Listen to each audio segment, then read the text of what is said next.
நீங்கள் பார்த்து கொண்டிருப்பது நாட்டுக்கோட்டை நகரத்தார் டிவி. அந்த காலத்துல நம்ம வீட்டு அமைப்பே அப்படி இருந்துச்சு. முகப்பு, வளவு, ரெண்டாங்கட்டு, ஆளு வீடு, அடுப்படி, கொட்டி வச்சுக்கிறாரு, இது சாமி அடிக்கி வச்சிருக்காரு, மே வீடு, இப்படி எத்தனையோ பிரிவுகள். அதுல நம்ம எத்தனை குடும்பம் இருந்தோம், ஒரு பக்குவத்துல இருந்ததுனாலதான் எல்லாரோடையும் அனுசரிச்சு இருந்தோம். இப்போ தனித்தனியா இருக்கிறோம். அந்த உறமுறைகள், ஆயா, அப்பத்தா, அதெல்லாம் இப்ப இல்ல, ஒன்னா இருக்கிறது இல்ல. சொல்லி செய்பவர்கள் மனிதர்கள், சொல்லியும் செய்யாதவர்கள் அசுரர்கள், சொல்லாமல் செய்பவர்கள் தேவர்கள். சிவனுடைய வடிவங்கள் 64. அதுல ஒண்ணு நாட்டியமாடுற நடராஜ வடிவம். சிவன் அபிஷேக பிரியர். தேவர்கள் ஒரு நாளைக்கு அவருக்கு 6 தடவை அவருக்கு அபிஷேகம் பண்றாங்க. விடிகாலையில, காலையில, உச்சி பொழுது, சாயந்தரம், இரவு பொழுது, அர்த்தஜாமம். தேவர்களுடைய ஒரு நாள் நம்மளுக்கு ஒரு வருஷத்துக்கு சமம். நம்ம செய்யக்கூடிய அத்தனை நல்ல காரியங்கள், அதுக்கான புண்ணியங்கள் எப்ப நமக்கு பலன் கொடுக்கும்னா, உபதேசம் கேட்டதுக்கு அப்புறம் தான். நம்ம காசில இருந்து ராமேஸ்வரம் வரைக்கும் தீர்த்த யாத்திரை போகலாம், நம்ம தேவாரம், திருவாசகம், பாராயணங்கள் பண்ணலாம், நம்ம பல சிவ புண்ணியங்கள், நம்ம கோயில் திருப்பணிகள் எல்லாம் பண்ணலாம். அந்த புண்ணியங்கள் எப்ப நிறைவாகும்னா உபதேசம் கேட்டு பண்றப்ப மட்டும்தான். அது மட்டும் இல்ல, நம்ம வைதிக காரியங்கள், நீங்க உங்க ஆத்தா பச்சிக்கு சாந்தி சதாபிஷேகம் பண்றதா இருந்தாலும் சரி, இல்ல அசுப காரியங்களான ஸ்ராத்தம், தர்ப்பணம், திதி, இதெல்லாம் பண்ணணும்னாலும் உபதேசம் கேட்டவங்களுக்கு மட்டும்தான் அந்த அதிகாரம் இருக்குது. நம்ம குழந்தைக்கு சாப்பிட கத்து கொடுக்கிறோம், பேச கத்து கொடுக்கிறோம், நடக்க கத்து கொடுக்கிறோம். தோல்வி அடைகிற மனப்பக்குவத்தை கத்து கொடுத்துருக்கமா? கிடையாது. ஏன் நோங்கிற வார்த்தையை சொல்லி இருக்கமா? கிடையாது. அதை சொல்லி வழங்கலே அந்த குழந்தைய. எதையும் ஏற்றுக்கொள்ளும் மனப்பக்குவம் இருக்க வேண்டும். உடை நாகரிகம், நான் சொல்றேன், தயவு செஞ்சு கோச்சுக்காதீங்க. ஆட்சிகள்லாம், வயசான ஆட்சிகள் கூட, 50-60 வயசுல இருக்க ஆட்சிகள் கூட ஜன்னல் வச்ச ஜாக்கெட் போட்டிருக்காங்க. நடுவுல பார்த்தா ஒரு ஹார்ட். என்னடா எல்லாருக்கும் ஹார்ட் உள்ளதானே இருக்கும், இந்த ஆட்சிக்கு பின்னாடி முதுகுல இருக்கேன்னு பார்த்தா பின்னாடி ஜாக்கெட்டோட டிசைனா அது. தயவு செஞ்சு நம்ம நகரத்தார் பெருமக்கள் அப்படி செய்யாதீங்க. அதை விட ஸ்லீவ்லெஸ் போட்டுட்டு வராங்க நிறைய ஃபங்க்ஷனுக்கு. தயவு செஞ்சு மற்றவங்க யார் எப்படி இருந்தாலும் பரவாயில்ல, நம்மளுடைய சமுதாயத்தை சார்ந்தவர்கள், நம்மளுடைய குலத்தினுடைய பண்பாட்டையும் கலாச்சாரத்தையும் கட்டி காக்க வேண்டியது நம்மளுடைய பொறுப்பு. நம்மளுடைய சந்ததிகளுக்கு இதை இட்டு செல்ல வேண்டியது எல்லோருடைய கடமை. இங்க இருக்கக்கூடிய எல்லோருடைய கடமையும் அது. நம்ம ஒரு 100 விஷயங்கள் கேட்கிறோம்னு வச்சுக்கோங்களே, அதுல 50 விஷயங்கள் தான் நம்ம காது வழியா உள்ள போகும். அந்த 50 விஷயம் உள்ள போறத உங்களோட மனசு ஏத்துக்கிறது 25 விஷயங்கள். அந்த மனசு 25 விஷயம் ஏத்துக்குச்சுன்னா 12.5 விஷயத்தை தான் நீங்க செய்யலாம்னு நினைப்பீங்க. 6.25 விஷயத்தை தான் நடைமுறையில கொண்டு வருவோம். அப்ப 100 விஷயத்தை கேட்டோம், 6.25 விஷயத்தை நடைமுறை வாழ்க்கையில கொண்டு வரோம். தோல்வியை கண்டு கவலைப்படாதீங்க. ஏன் கவலைப்படுறீங்க? வாழ்க்கை என்றால் 1000 இருக்கும், வாசல்கள் தோறும் வேதனை இருக்கும். வந்த துன்பம் எதுவென்றாலும் வாடி நின்றால் ஓடுவதில்லை. எதையும் தாங்கும் இதயம் இருந்தால் கடைசி வரைக்கும் அமைதி நிலைக்கும்னு நம்ம பிள்ளைங்களுக்கு சொல்லிக் கொடுங்க. எந்த பிள்ளையாவது தற்கொலை பண்ணிக்கலான்னு பார்ப்போம். நான் எங்க ஆயாவும் அப்பத்தாவும் 4 மணிக்கு மேல தூங்கி பார்த்ததே கிடையாது. 9 மணிக்கு அப்புறம் முழிச்சு பார்த்ததே கிடையாது. 3 to 5 லங்ஸ் இயங்குற நேரம். அந்த நேரத்தில் அவங்க விழித்திருந்தார்கள்.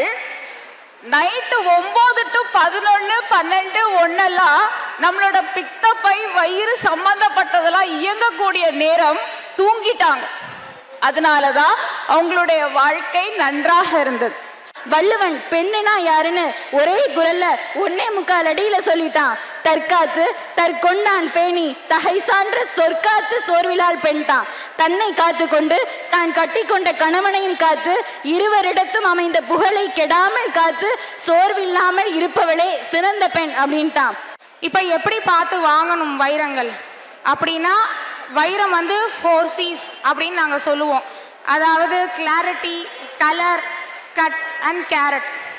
சென்னையில் வைர நகைகள் வாங்க R Arunachalam, A Ramnath, smart diamonds, traditionally modern jewellery, T Nagar, Chennai. ஆன்மீக ஆனந்தம் தரும் சிவம் திருநீர் அணிந்து சிந்தை குளிர்வீர். உங்கள் வாழ்வு சிறக்க சிவம் திருநீர் அணிவீர். வைர நகைகளின் வியாபார சாம்ராஜ்யம் KNC diamonds. Carat and carat. Arimalam Muthu Kannan, Ranganayaki Kannan. சமுதாய சிந்தனை முன்னிலை வகிப்பவர்கள் திருமதி அலமேலு வெங்கடாச்சலம் அம்பத்தூர் அவர்கள், திருமதி வள்ளியம்மை அரசு அழகப்பன் ஆட்சி அவர்கள் கோட்டையூர், திருமதி முத்தாத்தாள் முத்துக்குமார் ஆட்சி அவர்கள் அரிமளம், சிந்தனையாளர்கள் திருமதி மீனா சுந்தர் அவர்கள் தெக்கூரை சேர்ந்த மீனா சுந்தர் ஆட்சி அவர்கள், திருமதி சிவகாமி முருகப்பன் கடியாப்பட்டி சேர்ந்தவர்கள், திருமதி அழகம்மை ஆறுமுகம் ஆட்சி வலையப்பட்டி, திருமதி லக்ஷ்மி ராமோ கானடகாத்தான், திருமதி நாச்சாள் ராதாகிருஷ்ணன் ஆட்சி நாட்ரசன் கோட்டை பிரம்மகுமாரி, திருமதி BK சுதா அவர்கள், திருமதி முத்துச்சோலிஸ் முன்னிலை வகிக்கும் திருமதி அலமேலு வெங்கடாச்சலம் ஆட்சி சண்முகநாதபுரத்தில் பிறந்தவர்கள், தேவகோட்டையில் தமிழ் ஆசிரியராக பணிபுரிந்திருக்கிறார்கள், கம்பன் கழக பேச்சாளர் இவர்கள். ஆட்சிதான் திருமதி அலமேலு வெங்கடாச்சலம் ஆட்சி. திருமதி முத்தாத்தாள் ஆட்சி முத்தாத்தாள் முத்துக்குமார் அரிமளம். இவர்களை பற்றிய அறிமுகம் தேவையா என்ன? இவர்கள் நமக்கு புதியவர்கள் அல்ல என்று நான் நினைக்கிறேன். DSP முத்துக்குமார் அண்ணன் அவர்களின் மனைவி இவர்கள். மிகச்சிறந்த தொண்டாற்றி வருகிறார்கள். இப்போது அவர்கள் 2 வார்த்தை நம்முடன் பகிர்ந்து கொள்வார்கள். அனைவருக்கும் வணக்கம். திண்டுக்கல் காந்தி கிராம யூனிவர்சிட்டியில் ஹெல்த் ஆஃபீஸராக பணிபுரிகிற விராச்சலையை சேர்ந்த டாக்டர் ரங்கநாதன் அவர்கள் பேச சொன்ன கருத்தை இங்கு பதிவிடுகிறேன். அதாவது நம்ம நகரத்தாருக்கு 10% இடஒதுக்கீடு இருக்கு. நலிவுற்ற நகரத்தார் பெருமக்களுக்கு. நலிவுற்ற காந்தி கிராம யூனிவர்சிட்டி மத்திய அரசு நிறுவனம். சான்சலர் மேலை சிவபுரியை சார்ந்த KM அண்ணாமலை. பிரதமர் மோடி இப்போ ரீசெண்டாக அங்கே வந்துட்டு போனார். வருஷா வருஷம் 10% ஒரு 100 சீட் இருக்கு. பொருளாதாரத்தில் நலிவடைந்த முன்னேறிய வகுப்பினர் மொத்தம் டோட்டலாக 10,000 சீட் இருக்கு. 72 காஸ்ட் ஜாதிகளுக்கு இருக்கு. அதில் நம்ம நகரத்தார்களுக்கும் இருக்கு. நாட்டுக்கோட்டை நகரத்தார் அப்படிங்கிறது தான் நம்மளுடைய இது. அந்த பிரிவுக்கும் இருக்கு. இது எங்கெல்லாம் இருக்குன்னா, எங்கெல்லாம் சேரலாம் அப்படின்னா, சிக்ரி, ஜிப்மர், எய்ம்ஸ், திருவாரூர், இது போன்ற இடங்கள்ல இருக்கு. திருச்சியில் இருக்கு. IIT, IIM ஆல் ஓவர் இந்தியாவில் இருக்கு. இதை நம்ம நல்ல முறையில் பயன்படுத்திக்கலாம். திண்டுக்கல்ல காந்தி கிராம யூனிவர்சிட்டியில் அதே மாதிரி இந்த மாதிரி இருக்கிற இடத்துல எல்லாமே சேரலாம். சேர விரும்புகிறவங்க, அதாவது பெற்றோர்கள் பிள்ளைங்களுக்கு சொல்லி இந்த இடஒதுக்கீடை நம்ம உபயோகப்படுத்திக்கலாம். நலிவடைந்த முன்னேறியன்னு சொல்கிறதுக்காக வருத்தப்பட வேண்டாம். இப்போ எவ்வளவோ பேர் பணம் இருக்கிறவங்களே கூட இந்த மாதிரி இடத்துலலாம் சேரலாம். தப்பு கிடையாது. நல்ல காலேஜ், நல்ல எஜுகேஷன், அவங்களுக்கு பிடிச்ச கோர்ஸ் கிடச்சிதுன்னா அங்கே போய் சேரலாம். அதுக்கு காண்டாக்ட் நம்பர் நீங்கள் என்னையோ எங்களுடைய செட்டியாரையோ அணுகலாம். காண்டாக்ட் நம்பர் நோட் பண்ணிக்கிறதுனா பண்ணிக்கங்க. என்னுடைய நம்பர் 9445451083. எங்கள் செட்டியார் நம்பர் 9444125193. எழுதிக்கல குறிக்கல வேணும்னா இங்கே இந்த MC பண்ணுறவங்களை கேட்டிங்கன்னா நம்பர் கொடுத்துருவாங்க, வாங்கிக்கலாம். இங்கே இந்த காலேஜ் இந்த விஷயத்தை நம்ம நல்லபடியாக பயன்படுத்திக்கணும்னு டாக்டர் ரங்கநாதன் சார்பாக கேட்டுக்கொள்கிறேன். நன்றி, வணக்கம். திருமதி அலமேலு வெங்கடாச்சலம் ஆட்சி முன்னிலை வகிப்பவர்கள் 2 நிமிடம் தனது கருத்தை பதிய வருகிறார்கள். இங்கு வருகை புரிந்துள்ள அனைவருக்கும் முதற்கண் எனது இனிய வணக்கங்களை தெரிவித்துக் கொள்கின்றேன். அதாவது சமுதாய சிந்தனை என்கின்ற பொழுது முதலில் சமுதாயம் என்றால் என்ன என்பதை நான் தெரிந்து கொள்ள வேண்டும். சமுதாயம் என்பது ஒரு கூட்டமைப்பு.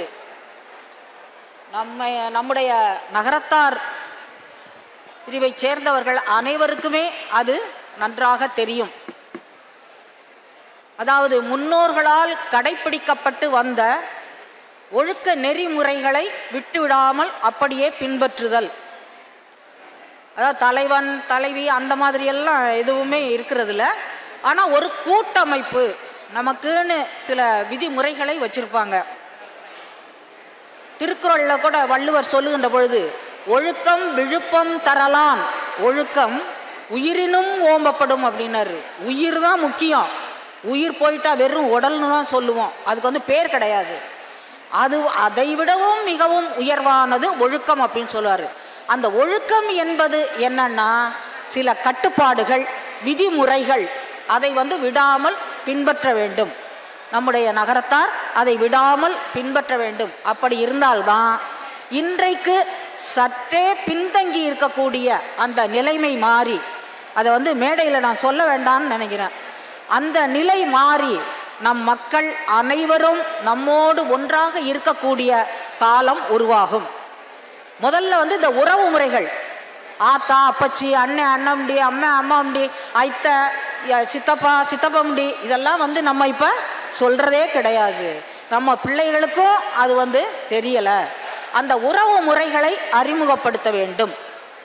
இப்போ முதல்ல உரையாற்றுகின்ற பொழுது கூட ஒரு ஆட்சி சொன்னாங்க, நம்முடைய ஊர் திருவிழாவுக்கு நம்ம பிள்ளைகளை கூட்டிக் கொண்டு செல்ல வேண்டும் என்று. மிகவும் முக்கியமான தகவல் அது. நாம் என்ன பண்ணுறோம், லீவு கிடைக்காது பிள்ளைக்கு, காலேஜில் லீவு கொடுக்க மாட்டாங்க, அதனால் போக முடியாது, அவளால் வர முடியாது, நாங்கள் மட்டும் வந்தோம் அப்படி சொல்கிறோம். அப்படி இல்லாமல் இனிமேல் நம்முடைய ஊரில் திருவிழா என்றாலோ படைப்பு என்றாலோ குலதெய்வம் கோயிலுக்கு போவது என்றாலோ, வீட்டில் முதல் வழிபாடு குலதெய்வ வழிபாடு தான். அப்பொழுது நம்முடைய பிள்ளைகளை கூட்டிக் கொண்டு செல்ல வேண்டும். நம்முடைய பழக்க வழக்கங்களை அவர்கள் தெரிந்து கொள்ளுவார்கள். அது மாதிரி அந்த காலத்தில் நம்ம வீட்டு அமைப்பே அப்படி இருந்துச்சு.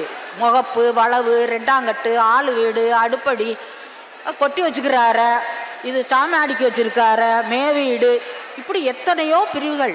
அதில் நம்ம எத்தனை குடும்பம் இருந்தோம். இன்னைக்கு நீங்கள் நினச்சி பாருங்க, நம்ம அந்த ஒரு பக்குவத்தில் இருந்ததுனால தான் எல்லாரோடையும் அனுசரித்து இருந்தோம். இப்போ தனித்தனியாக இருக்கிறோம். அந்த உறமுறைகள், ஆயா அப்பத்தா அதெல்லாம் இப்போ இல்லை, ஒன்றா இருக்கிறது இல்லை. ஆனால் அப்படி ஒரு கூட்டு குடும்பமாக இருந்து வாழ்ந்த நம்முடைய நகரத்தார் சமூகத்தில் இன்றைக்கு அதை மறுபடியும் கடைப்பிடிக்க வேண்டும்.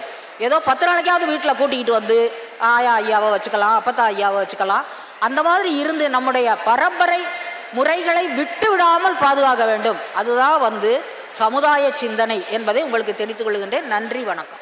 இப்போ சிந்தனையாளர்கள், முதலில் திருமதி மீனா சுந்தராட்சி வருகிறார்கள். சிந்தனையாளராக ஆனா தெக்கூரை சேர்ந்தவர்கள் இவர்கள் பிறந்தது வலையப்பட்டியில். இவர்களுக்கு 2 பெண் பிள்ளைகள்.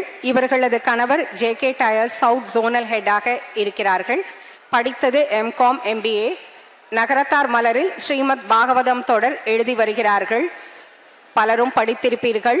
மீனாட்சிஸ் புராண கதைகள்னு ஒரு யூடியூப் சேனல் வச்சுருக்காங்க. வேதவியாசர் எழுதின 18 புராணங்களில் சிவ மகாபுராணத்தை இங்கிலீஷ்லேயும் தமிழ்லையும் வீடியோவாக பண்ணியிருக்காங்க. ஆட்சி மிகச்சிறந்த பேச்சாளர்.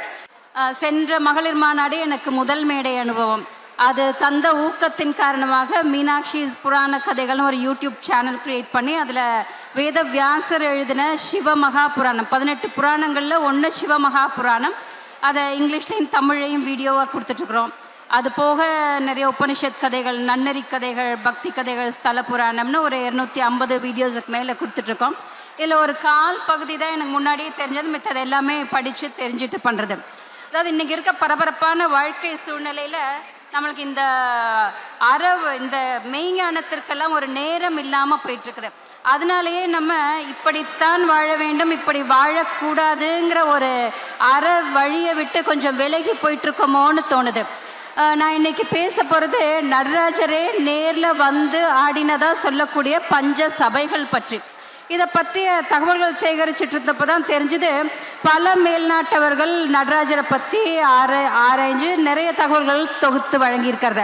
ஆக எது நம் வாழ்க்கை முன்னேற்றத்திற்கு அவசியமில்லை அப்படின்னு நினச்சி கைவிட்டோமோ அதை மேல்நாட்டவர்கள் அது கீழே ஒரு சத்தியம் இருப்பதாக உணர்ந்து அதை கையில் எடுத்திருக்காங்க ஆராயறதுக்கு. அதை நினச்சி நம்ம பெருமையும் படணும், வெட்கமும் படணும். சிவனுடைய வடிவங்கள் 64. அதில் ஒன்று நாட்டியம் ஆடுற நடராஜ வடிவம். சிவன் அபிஷேக பிரியர். தேவர்கள் ஒரு நாளைக்கு அவருக்கு 6 தடவை அவருக்கு அபிஷேகம் பண்ணுறாங்க. விடிகாலையில், காலையில், உச்சி பொழுது, சாயந்தரம், இரவு பொழுது, அர்த்த ஜாமம். தேவர்களுடைய ஒரு நாள் நம்மளுக்கு ஒரு வருஷத்துக்கு சமம். ஸோ தேவர்களுடைய விடிகாலை பொழுது நம்மளுக்கு மார்கழி மாதம். மார்கழியில் திருவாதிரையும் பௌர்ணமியும் கூடுற அன்னைக்கு காலையில் 3-4 மணிக்கு அந்த திருவாதிரை நட்சத்திர கூட்டத்திலிருந்து வர்ற ஒளி வந்து நடராஜருடைய நாட்டிய வடிவம் மாதிரியே இருக்குமாமா. மார்கழி திருவாதிரையில் விடிகாலையில் அவருக்கு அபிஷேகம். அது மாதிரி தேவர்களுடைய காலை பொழுது வந்து நம்மளுக்கு மாசி மாதம், மாசி வளர்பிறை சதுர்தசியில் அவருக்கு கால நேரத்தில் அவருக்கு வந்து அபிஷேகம். அது மாதிரி தேவர்களுடைய உச்சி பொழுது நம்மளுக்கு வந்து சித்திரை மாதம், சித்திரையில் திருவோண நட்சத்திரத்தில் அவருக்கு உச்சி காலத்தில் அபிஷேகமாகும்.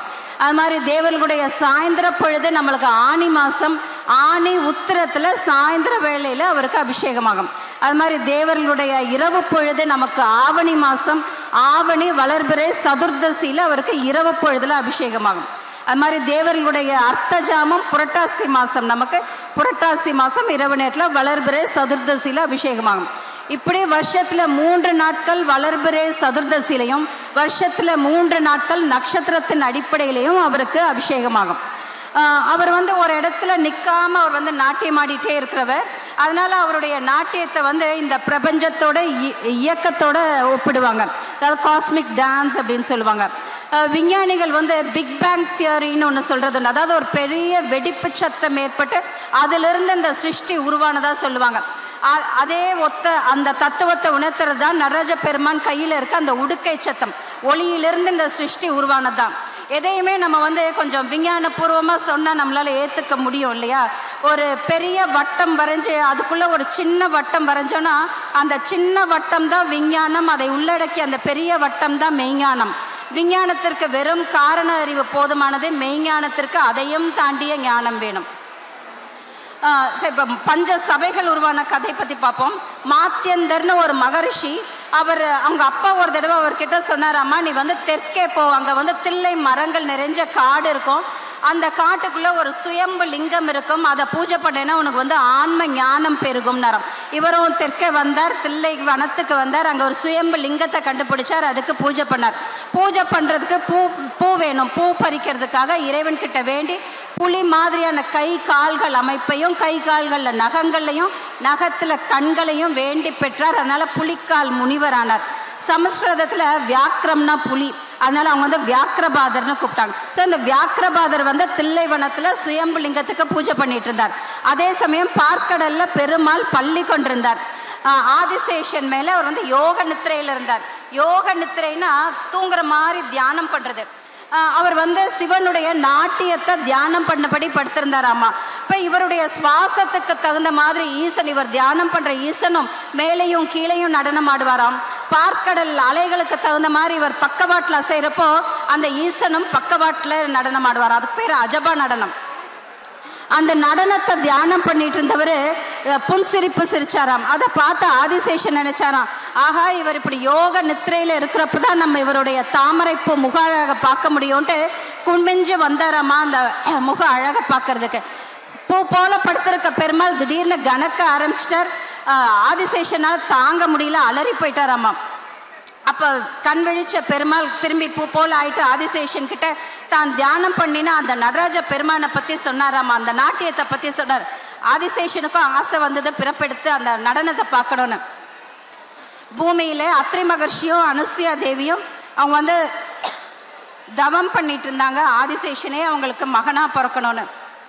அங்கே அவங்களுக்கு வந்து மகனா பிறந்தார். அவருக்கு பேர் பதஞ்சலி முனிவர். அவரும் வளர்ந்த ஆனார். தில்லைவனத்துக்கு போனார், வியாக்கிரபாதரை சந்திச்சார். 2 பேருடைய நோக்கமும் சிவ தரிசனம். 2 பேரும் ஒன்றாவே அந்த லிங்கத்துக்கு, சுயம்பு லிங்கத்துக்கு பூஜை பண்ணாங்க. 2 பேரும் ஒன்றாவே தவம் இருந்தாங்க. இவங்களுடைய பல நாள் தவத்துக்கு ஒரு நாள் இறைவன் வந்து தேவர்கள் 3000 தீட்சிதர்கள் நந்தியம்பெருமான் புடைசூழ அந்த தில்லை வனத்துக்கு அம்பிகையோடு வந்தார். முயலகன்கிற அசுரன் மேலே கால் வச்சு ஒரு காலை தூக்கி அப்படி நடனம் ஆடினார். அதுக்கு பேர் ஆனந்த தாண்டவம். அப்படியே சிலம்பு ஒலிக்க, அவர் கையில் இருந்த உடுக்கை சத்தம் ஒலிக்க, அவர் கையில் இருந்த அந்த நெருப்பு தீப்பிழம்பு அண்ட வெளியெல்லாம் பிரகாசமாக்க, அவர் தலையில் அப்படி ஊமத்தம்பூ அலங்காரம், ஒரு கொக்கோட சிறகு வச்சிருந்தார், முகத்தில் புன்னகை, பக்கத்தில் இவருடைய நாட்டியத்தை பார்த்து மயக்கத்தில் நிற்கிற அந்த சிவகாமியை பார்க்குற பார்வை, அப்படி ஒட்டியானம் விரிய, ஆதிவராக கொம்பு அசைய, பனியால் நனைஞ்ச தலைமுடியிலிருந்து கங்கை நீர் சுத்தி சிதற, அவர் உடம்புல இருக்க திருநீரெல்லாம் சிதற ஆனந்த தாண்டவம் ஆடினார். பார்த்த முனிவர்கள் அங்கிருந்து அவங்க எல்லாரும் பரவசப்பட்டு போயிட்டாங்க. அதுக்கப்புறமா மதுரையில் மீனாட்சி சுந்தரேஸ்வரருடைய திருமணம், அதுக்கு இந்த முனிவர்களையும் அழைச்சிருந்தாங்க, இவங்களும் போனாங்க. மதுரையில் மீனாட்சி சுந்தரேஸ்வரரோட கல்யாணத்துக்கு இவரை அழைச்சிருந்தாங்க, இவங்களும் போயிருந்தாங்க. அங்கே போயிருந்தப்போ கல்யாணம் முடிஞ்சு விருந்து உபசரிச்சாங்க. விருந்து கூப்பிட்டப்ப இவங்க என்ன சொல்லிட்டாங்க, சிதம்பரத்தில் ஆனந்த தாண்டவத்தை பார்த்துட்டு தான் இவங்க சாப்பிடுவோம்னு சொல்லிட்டாங்க. அதனால சுந்தரேஸ்வர பெருமான் அங்கே அவங்களுக்கு ஆடினது தான் சந்தியா தாண்டவம். அது மாதிரி திருவாலங்காட்டில் சுனந்த முனிவருடைய தவத்துக்கு மெச்சி அவங்களுக்கு ஆடி காமிச்சது ஊர்த்தவ தாண்டவம். அது மாதிரி செப்பறையில் அவங்களுக்காக திரும்பியும் ஆடி காமிச்சார். அதுக்கப்புறம் திருக்குற்றாலத்தில் திரிகூட மலையில் அங்கே தேவர்கள் தவம் இருந்த தேவர்களுக்காக அவர் ஆடினது திரிபுர தாண்டவம். அவருடைய நாட்டியத்தை அங்கே ஓவியமாக வரைஞ்சாங்க. அதனால் அது சித்திர சபையாச்சு. இப்படி 5 சபைகளுக்கும் பெரிய ஒரு புராண வரலாறு இதெல்லாம் இருக்குது. இதை பக்தியை அடுத்த தலைமுறைக்கு எடுத்து செல்ல வேண்டியது நம்மளுடைய பொறுப்பு. அதனால் எல்லோரும் பார்த்து மழுங்கள். வீடியோலாம் காட்சிகளோடு எளிமையாக கொடுத்துருப்போம். வாய்ப்பளித்த மலராசிரியர் மாமா இளங்கோவன் அவர்களுக்கும் பொறுமையுடன் கேட்டுக்கொண்டிருந்த உங்கள் அனைவருக்கும் நன்றி பாராட்டி வருகிறேன். நன்றி, வணக்கம். தொடர்ந்து சிவகாமி முருகப்பன் அவர்கள் கடியாபட்டியை சேர்ந்தவர்கள். இவர்கள் பிறந்த ஊர் கானடுகாத்தான், கடியாபட்டியில் மணியம் செய்து கொண்டவர்கள். திருவெற்றியூரில் இருக்கிறார்கள். யூடியூப் சேனல் நடத்துகிறார்கள். சைவ சித்தாந்தம் பயின்றவர்கள். நாயன்மார்கள், திருவாசகம், திருப்புகழ் எல்லாவற்றிலும் பேசுவதில் மிக வல்லவர்கள். தெளிவு குருவின் திருமேனி காண்டல், தெளிவு குருவின் திருநாமம் செப்பல், தெளிவு குருவின் திருவார்த்தை கேட்டல், தெளிவு குரு சிந்தித்தல் தானே. இங்கு அருளாசி வழங்கி கொண்டிருக்கும் துழாவூர் சாமிகளின் திருவடிகளையும் பாதரக்குடி சுவாமிகளின் திருவடிகளையும் என்னை ஆட்கொண்ட குருநாதரையும் மனம் மொழி மெய்களால் வணங்கி உங்கள் அனைவரையும் வணங்கி உபதேசத்தின் அவசியம் என்பது பற்றி பேச முற்படுகின்றேன். இங்க இருக்க பல பேருக்கு உபதேசம்னா என்னன்னு தெரிஞ்சிருக்கும், சில பேருக்கு தெரியாது. அவங்களுக்காக தான் நான் சொல்றேன். உபதேசம் அப்படின்னா என்ன? தேசம் அப்படின்னா இடம், உப அப்படின்னா அருகாமையில். அப்ப உபதேசம் அப்படின்னா நம்மளோட குரு நமக்கு அருகாமையில நம்ம காதுல ஒரு மந்திரம் சொல்லுவாங்க.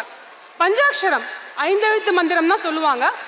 நம்ம கேட்ட நாள்ல இருந்து தினமும் 108 தடவையாவது அதை நம்ம தியானம் பண்ணி ஜெபம் பண்ணணும். அதோட வழிபாடு, தினசரி வழிபாடு, விபூதி பூசுறதுக்கும் அனுஷ்டானங்களையும் சொல்லி தருவாங்க. அதை இயன்ற அளவுக்கு செய்யணும். இப்போ இது தீட்சை அப்படிங்கிறது இன்னொரு பேர் இருக்கு. தீட்சையில 4 நிலைகள் இருக்கு: சமயம், விசேடம், நிர்வாணம், ஆச்சாரிய அபிஷேகம். இதுல நான் பேச போறது சமய தீட்சை பத்தி மட்டும்தான். விசேட தீட்சைங்கிறது சிவபூஜை பண்றது. சமய தீட்சை அப்படிங்கிறது நம்ம சமயத்துக்குள்ள நுழையறதுக்கான ஒரு உரிமை. இப்ப நீங்க இந்தியா நாட்டில் பிறந்தீங்கன்னா நீங்க எல்லாரும் இந்தியர்கள் ஆயிட முடியுமா? அட்லீஸ்ட் ஆதார் கார்டாவது வேணும். ஒரு நீங்க வண்டி ஓட்ட தெரிஞ்சா எல்லாருக்கும் லைசன்ஸ் இருந்தா மட்டும்தான் அவங்க அலோவ் பண்ணுவாங்க. அப்ப அந்த உரிமை அப்படிங்கிறது கண்டிப்பா வேணும். அப்ப நம்ம சைவ சமயத்துல இருக்கோம், சைவ சமயி அப்படின்னு சொல்றதுக்கு அந்த உரிமை தான் உபதேசம் அல்லது தீட்சை. நம்ம செய்யக்கூடிய அத்தனை நல்ல காரியங்கள், அதுக்கான புண்ணியங்கள் எப்ப நமக்கு பலன் கொடுக்கும்னா உபதேசம் கேட்டதுக்கு அப்புறம் தான். நம்ம காசில இருந்து ராமேஸ்வரம் வரைக்கும் தீர்த்த யாத்திரை போகலாம், நம்ம தேவாரம் திருவாசகம் பாராயணங்கள் பண்ணலாம், நம்ம பல சிவ புண்ணியங்கள் நம்ம கோயில் திருப்பணிகள் எல்லாம் பண்ணலாம். அந்த புண்ணியங்கள் எப்ப நிறைவாகும்னா உபதேசம் கேட்டு பண்றப்ப மட்டும்தான். அது மட்டும் இல்ல, நம்ம வைதிக காரியங்கள், நீங்க உங்க ஆத்தா பச்சிக்கு சாந்தி சதாபிஷேகம் பண்றதா இருந்தாலும் சரி, இல்ல அசுப காரியங்களான ஸ்ராத்தம், தர்ப்பணம், திதி இதெல்லாம் பண்ணணும்னாலும் உபதேசம் கேட்டவங்களுக்கு மட்டும்தான் அந்த அதிகாரம் இருக்குது. சரி, இந்த நாள் வழிபாடு தினசரி இந்த தியானம் பண்றோமே, இதனால என்ன நன்மைகள் வரும் அப்படின்னு பாத்தீங்கன்னா, முதன்மையானது ஆயுள் விருத்தி. நம்ம பொதுவா 59க்கு எங்க போறோம்? திருக்கடையூருக்கு போறோம். எதுக்கு திருக்கடையூர் போறோம்? யமனை சிவன் வந்து காலால எட்டி உதைச்ச இடம். எதனால உதைச்சாரு? மார்க்கண்டேயர் வந்து சிவபூஜை பண்ணி 5 எழுத்து மந்திரத்தை ஜபம் பண்ணிட்டு இருந்ததுனால. அப்ப நம்ம ஏன் திருக்கடையூர்ல பண்ணிக்கணும்னா, நம்மளும் சிவபூஜை பண்ணி நம்மளும் 5 எழுத்து மந்திரத்தை சொன்னோம்னா நமக்கு ஆயுள் நீளும். அதுக்காக தான் நம்ம திருக்கடையூருக்கு போறோம். ஆனா ஒரு வருத்தமான விஷயம், இன்னைக்கு சாந்தி பண்ணிக்கிறவங்க பல பேர் உபதேசம் கேட்காமே சாந்தி பண்ணிக்கிறாங்க. அது மாறணும். 2வது, நோய்கள் அகலும். ஒரே மந்திரத்தை திரும்ப திரும்ப நம்ம சொல்லும் போது அது வந்து தியானம் மாதிரி. நம்ம மெடிடேஷன் எல்லாருக்கும் தெரியும், நம்ம மனம் அமைதியாகும், அதனால நம்மளோட சுவாசம், ரத்த ஓட்டம் எல்லாம் சீராகும், நமக்கு பிபி கூட குறையும். இன்னொன்று, நம்ம உடம்பு சரியில்லைன்னா நெத்தியில 10 போடுவோம். அதே மாதிரிதான் விபூதியை தண்ணியில குழப்பி நெத்தியில போடும்போது நீரை உறிஞ்சும். நெத்தியில மட்டும் இல்ல, நம்ம தோள்பட்டைகள், முட்டிக்கை, மணிக்கட்டு, முட்டிக்கால், தோல், விழா எலும்பு இந்த மாதிரி இடங்கள்ல நம்ம விபூதி பூசும் போது அங்க இருக்க நீர்களை உறிஞ்சும் போது முட்டு சம்பந்தப்பட்ட எந்த ஒரு நோய்களும் வராது. அப்புறம் தொடுமிடம் தொடுகைன்னு 12 இடத்த நம்ம தொடுவோம். அது வந்து அக்குபஞ்சர். அது தவிர பிராணாயாமங்கிறதும் இருக்குது. 3வது, தீய சக்திகள் அணுகாது. பில்லி, ஏவல், சூனியம் இந்த மாதிரிலாம் சொல்றாங்க இல்லையா, அது வந்து எதுவும் நம்மள பாதிக்காது. இதுக்கு ஒரு உதாரணம் சொல்லணும்னா, திருஞான சம்பந்தர் மதுரையில வந்து தங்கியிருக்கார். அப்ப அவரோட மடத்துக்கு வந்து தீ வைக்கணும்னு சொல்லி சமணர்கள் முற்படுறாங்க. அவங்க வந்து அவங்களோட மந்திரங்களை சொல்லி சொல்லி தீ வளர்க்கணும்னு பாக்குறாங்க. ஆனா அந்த மந்திரங்கள் எதுவும் எடுபடல. ஏன்னா நம்ம மடத்துல இருக்கிறது வந்து மடத்துல இருக்க சிவனடியார்கள் எல்லாம் திருவைந்தெழுத்தை சொல்லிக்கிட்டே இருக்கிறதுனால அது வந்து பலிக்கல. அப்ப எந்த ஒரு தீய சக்திகளும் அணுகாது. மனம் ஒருமைப்படும், எண்ணியது கைகூடும், கான்சென்ட்ரேஷன் கிடைக்கும், எந்த ஒரு செயலையும் திறம்பட செய்ய முடியும். ஏன்னா ஒரே மந்திரத்தை திரும்ப திரும்ப சொல்றோம் இல்லையா, அப்ப நமக்கு மன ஒருமைப்பாடும், நமக்கு வேணா கவனம் அதிகரிக்கும், நினைவாற்றல் அதிகரிக்கும். மெடிடேஷனோட பயன்கள் எல்லாருக்குமே தெரிஞ்சதுதான். அபாயம் இல்லை. அடுத்த நன்மை, சிவாய நம என்று சிந்தித்திருப்போருக்கு அபாயம் ஒரு நாளும் இல்லை. ரக்ஷை அப்படின்னு சொல்லுவாங்க. ரக்ஷைங்கிறது வந்து நம்மளை காப்பாற்றக்கூடியது. அது வந்து திருநீரு, ருத்ராட்சம், 5 எழுத்து மந்திரம், இதுதான் ரக்ஷை. அப்ப இது 3 இருந்தா உங்களை காப்பாற்றும். அடுத்தது, வினைகளை நீக்கும். நமக்கு ஏன் பிறக்கிறோம்? நம்ம செஞ்ச பாவ புண்ணியங்கள், அந்த வினைகள் திரும்ப திரும்ப வரதுனாலதான் பிறக்கிறோம். அப்ப இந்த மாதிரி உபதேசம் கேட்ட நாள் வழிபாடு செய்யும் போது நம்மளோட வினை நீங்கும், துன்பம் நீங்கும், இன்ப ஆக்கம் வரும். சரி, ஏன் குரு வேணும்? 5 எழுத்து மந்திரம் எல்லாருக்கும் தெரியும், நம்மளே ஜபம் பண்ணிட்டு போலாமே, ஏன் குருகிட்ட கேட்டுதான் நம்ம பண்ணணுமா அப்படின்னு கேட்டீங்கன்னா, நமக்கு மருந்து மாத்திரை தெரியும். நம்ம ஏதோ விளம்பரத்தை பார்த்துட்டு மருந்து மாத்திரையை வாங்கி நம்ம கண்ட அளவு கண்ட மருந்து சாப்பிட்டோம்னா சரியா வருமா? இல்ல நம்ம ஒரு டாக்டர் ஆலோசனை பெற்று நம்ம உடல்நிலைக்கு ஏத்த மாதிரி மருந்து வாங்கி சாப்பிட்றது சரியா வருமா? அதே மாதிரிதான் பஞ்சாட்சரங்கிறது நமச்சிவாய, சிவாய நம, சிவாய சிவ, சிவ சிவ சி, இன்னும் நிறைய நிலைகள் இருக்குது. நம்ம உயிரோட பக்குவத்துக்கு, நம்ம ஆன்மாவோட பக்குவத்துக்கு எந்த மந்திரங்கிறத நம்மளோட குரு தான் நமக்கு முடிவு பண்ணி கொடுப்பாங்க. குரு மூலமா வாங்கினாதான் அது மந்திரம். மந்திரம்ங்கிறது நினைப்பவர்களை காப்பாற்றுவது. மாணிக்க வாசகர் எவ்வளவு ஒரு பெரிய அறிவாளி, ஒரு அமைச்சரா இருந்தவர். அவரே நமக்கு குரு வேணும்னு தேடி அலைஞ்சு வாங்கினாரு. சிவனே வந்தார் அவருக்கு. குமரகுருபரர் அப்படிங்கிறவர் 5 வயது வரைக்கும் பேசாம இருந்தவர். 5 வயதுல திருச்செந்தூர் முருகனோட அருளால திருச்செந்தூர் கலிவெண்பா, கந்தர் கலிவெண்பா பாடுறாரு. முருகனோட அருளே கிடைச்சாலும் குரு வேணும் அப்படின்னு அவர் தேடுறார். தர்மபுர ஆதீனம் மாசிலாமணி தேசிகரை குருவா வாங்கி அவரோட ஆணைப்படிதான் காசியில போய் சகலகலாவலி மாலை சொல்லி திருப்பனந்தாள் காசி மடம் கட்டுறாரு. அப்ப குருங்கிறது அவசியம். ஏன்? நம்ம சிவபெருமானே நமக்கு எடுத்துக்காட்டா வாழ்ந்தவர். அவரே உபதேசம் வாங்கணும், எல்லாருக்கும் எடுத்துக்காட்டா இருக்கணுங்கிறதுனால தானே சுவாமி மலையில போய் முருகன்கிட்ட கேட்டாரு.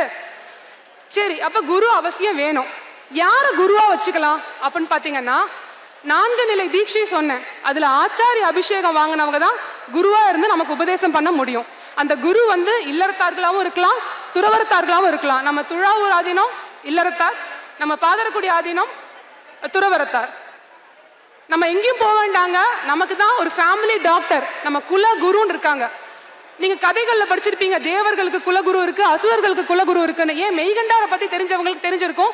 மெய்கண்டாரோட அப்பா அம்மா வந்து குழந்தை இல்லைன்னு சொல்லி குலகுருட்ட போய் தான் வந்து கயிறு சாத்தி பார்ப்பாங்க. அப்ப ஆனா இன்னமும் 1300 வருஷமா குலகுருன்னு வச்சு அவங்கள நம்ம போற்றி பாதுகாத்து வந்துட்டு இருக்கக்கூடிய குலம் நமக்கு.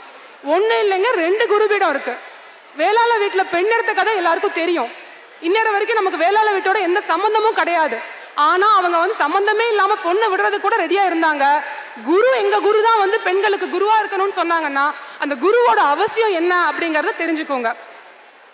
சரி, குரு நம்மள மாதிரி தானே இருக்கிறாங்க, நம்மள மாதிரி உண்டு உடுத்து உறங்கி நம்மள மாதிரி தானே இருக்காங்க அப்படின்னு நினைக்கிறோம். ஆனா திருமூலர் சொல்றாரு, குருவே சிவமென கூறினன் நந்தி அப்படிங்கிறார். நம்மள அருணகிரிநாதர் வந்து குருவாய் வருவாய் அருள்வாய் குகனேங்கிறாங்க. அப்ப நமக்கு குருவா வரக்கூடியது அந்த சாட்சாத் சிவபெருமான் தான் நமக்கு குரு. நம்ம காதுல சொல்றது வந்து குருவோட உடம்புல இருந்து சிவபெருமான் சொல்றாரு அப்படின்னு தான் நம்ம நினைக்கணுமே தவிர நம்மள மாதிரி அவங்களும் ஒருத்தங்க நினைக்க கூடாது. சில பேருக்கு சில சந்தேகங்கள் வரலாம். நான் இல்லறத்துல இருக்கேன், இதெல்லாம் வயசான காலத்துல பாத்துக்கலாம், இதெல்லாம் வந்து பக்குவப்பட்டவங்களுக்கு தான் உண்டு அப்படின்னு நினைக்கலாம்.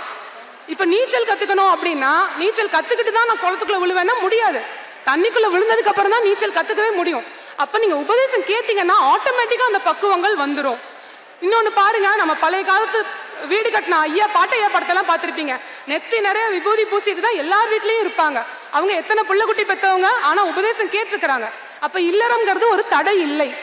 இன்னொன்னு, அந்த காலத்துல பர்மா மலேசியா எங்க இருந்தாலும் அவங்க வந்து உபதேசம் கேட்டு போயிருக்காங்க. அதுல வந்து அக்ரிமெண்ட் போடுவாங்கல்ல முதலாளி கூட, அதுல சொல்லுவாங்களாம், உபதேசி முத்தி வைத்தால் முதலாளி செலவில் வந்து போறதுன்னு எழுதி வச்சிருப்பாங்களாம். அவங்க வெளிநாட்டுல இருந்தாலும் கூட அவங்க வந்து கேட்டுட்டு தான் போயிருக்கிறாங்க. ரெண்டாவது, நம்ம எல்லாம் சைவம், ஆனா உணவு அசைவம். அதை விடுறதுக்கு மனசு இல்லாம உபதேசம் கேட்காம இருப்பாங்க. அதுக்காக இப்ப நம்ம அசைவம் நல்லது இல்லதான், ஆனா நம்ம குருபீடங்கள் வந்து பரவாயில்ல, உணவு கட்டுப்பாடு உங்களால நிறுத்த முடியலன்னா கூட பரவாயில்ல, உபதேசம் கேளுங்கன்னு அவங்க ரிலாக்ஸேஷன் கொடுத்து இறங்கி வர்றாங்க. மூணாவது, எனக்கு நேரமே இல்லை, விபூதி பூசுறதுக்குலாம் எனக்கு நேரம் இல்லைங்கிறீங்க. 10 நிமிஷம் தான் ஆகும் விபூதி பூச, அதுக்கு நேரம் இல்லையா? 108 தடவை ஜெபம் பண்றதுக்கு 3 நிமிஷம் தான் ஆகும், அதுவும் இல்லையா? நீங்க டிராவல் பண்றப்ப பண்ணுங்க போதும். நம்ம உயிருக்காக நம்ம ஆன்மாக்காக 3 நிமிஷம் கூட ஒரு நாளைக்கு செலவு பண்ண முடியாதா? எந்த வயதுல கேட்கலாம் அப்படின்னு பாத்தீங்கன்னா 7 வயதுல கேட்கலாம்னு சொல்லுவாங்க. நம்ம பட்டினத்தார் கூட கல்யாணத்துக்கு முன்னாடி திருவிழா, காவிரி பூம்பட்டினம் திருவிழா பார்த்தவங்களுக்கு தெரிஞ்சிருக்கும், அவர் கல்யாணத்துக்கு முன்னாடியே உபதேசம் கேட்டிருக்கிறாரு. நம்ம குறைஞ்சது சாந்திக்கு முன்னாடியாவது உபதேசம் கேட்கறது நல்லது. சரி, அனுஷ்டானங்கள் தினமும் செய்யணுமா, செய்யலைன்னா பாவமா அப்படின்னு நினைக்கிறீங்க. அது கிடையாது. நீங்க செய்ய செய்ய உங்க புண்ணியம் உங்க அக்கௌண்ட்ல டெபாசிட் ஆகும். நீங்க செய்யலைன்னா டெபாசிட் ஆகாது, அதனால பாவம் கிடையாது.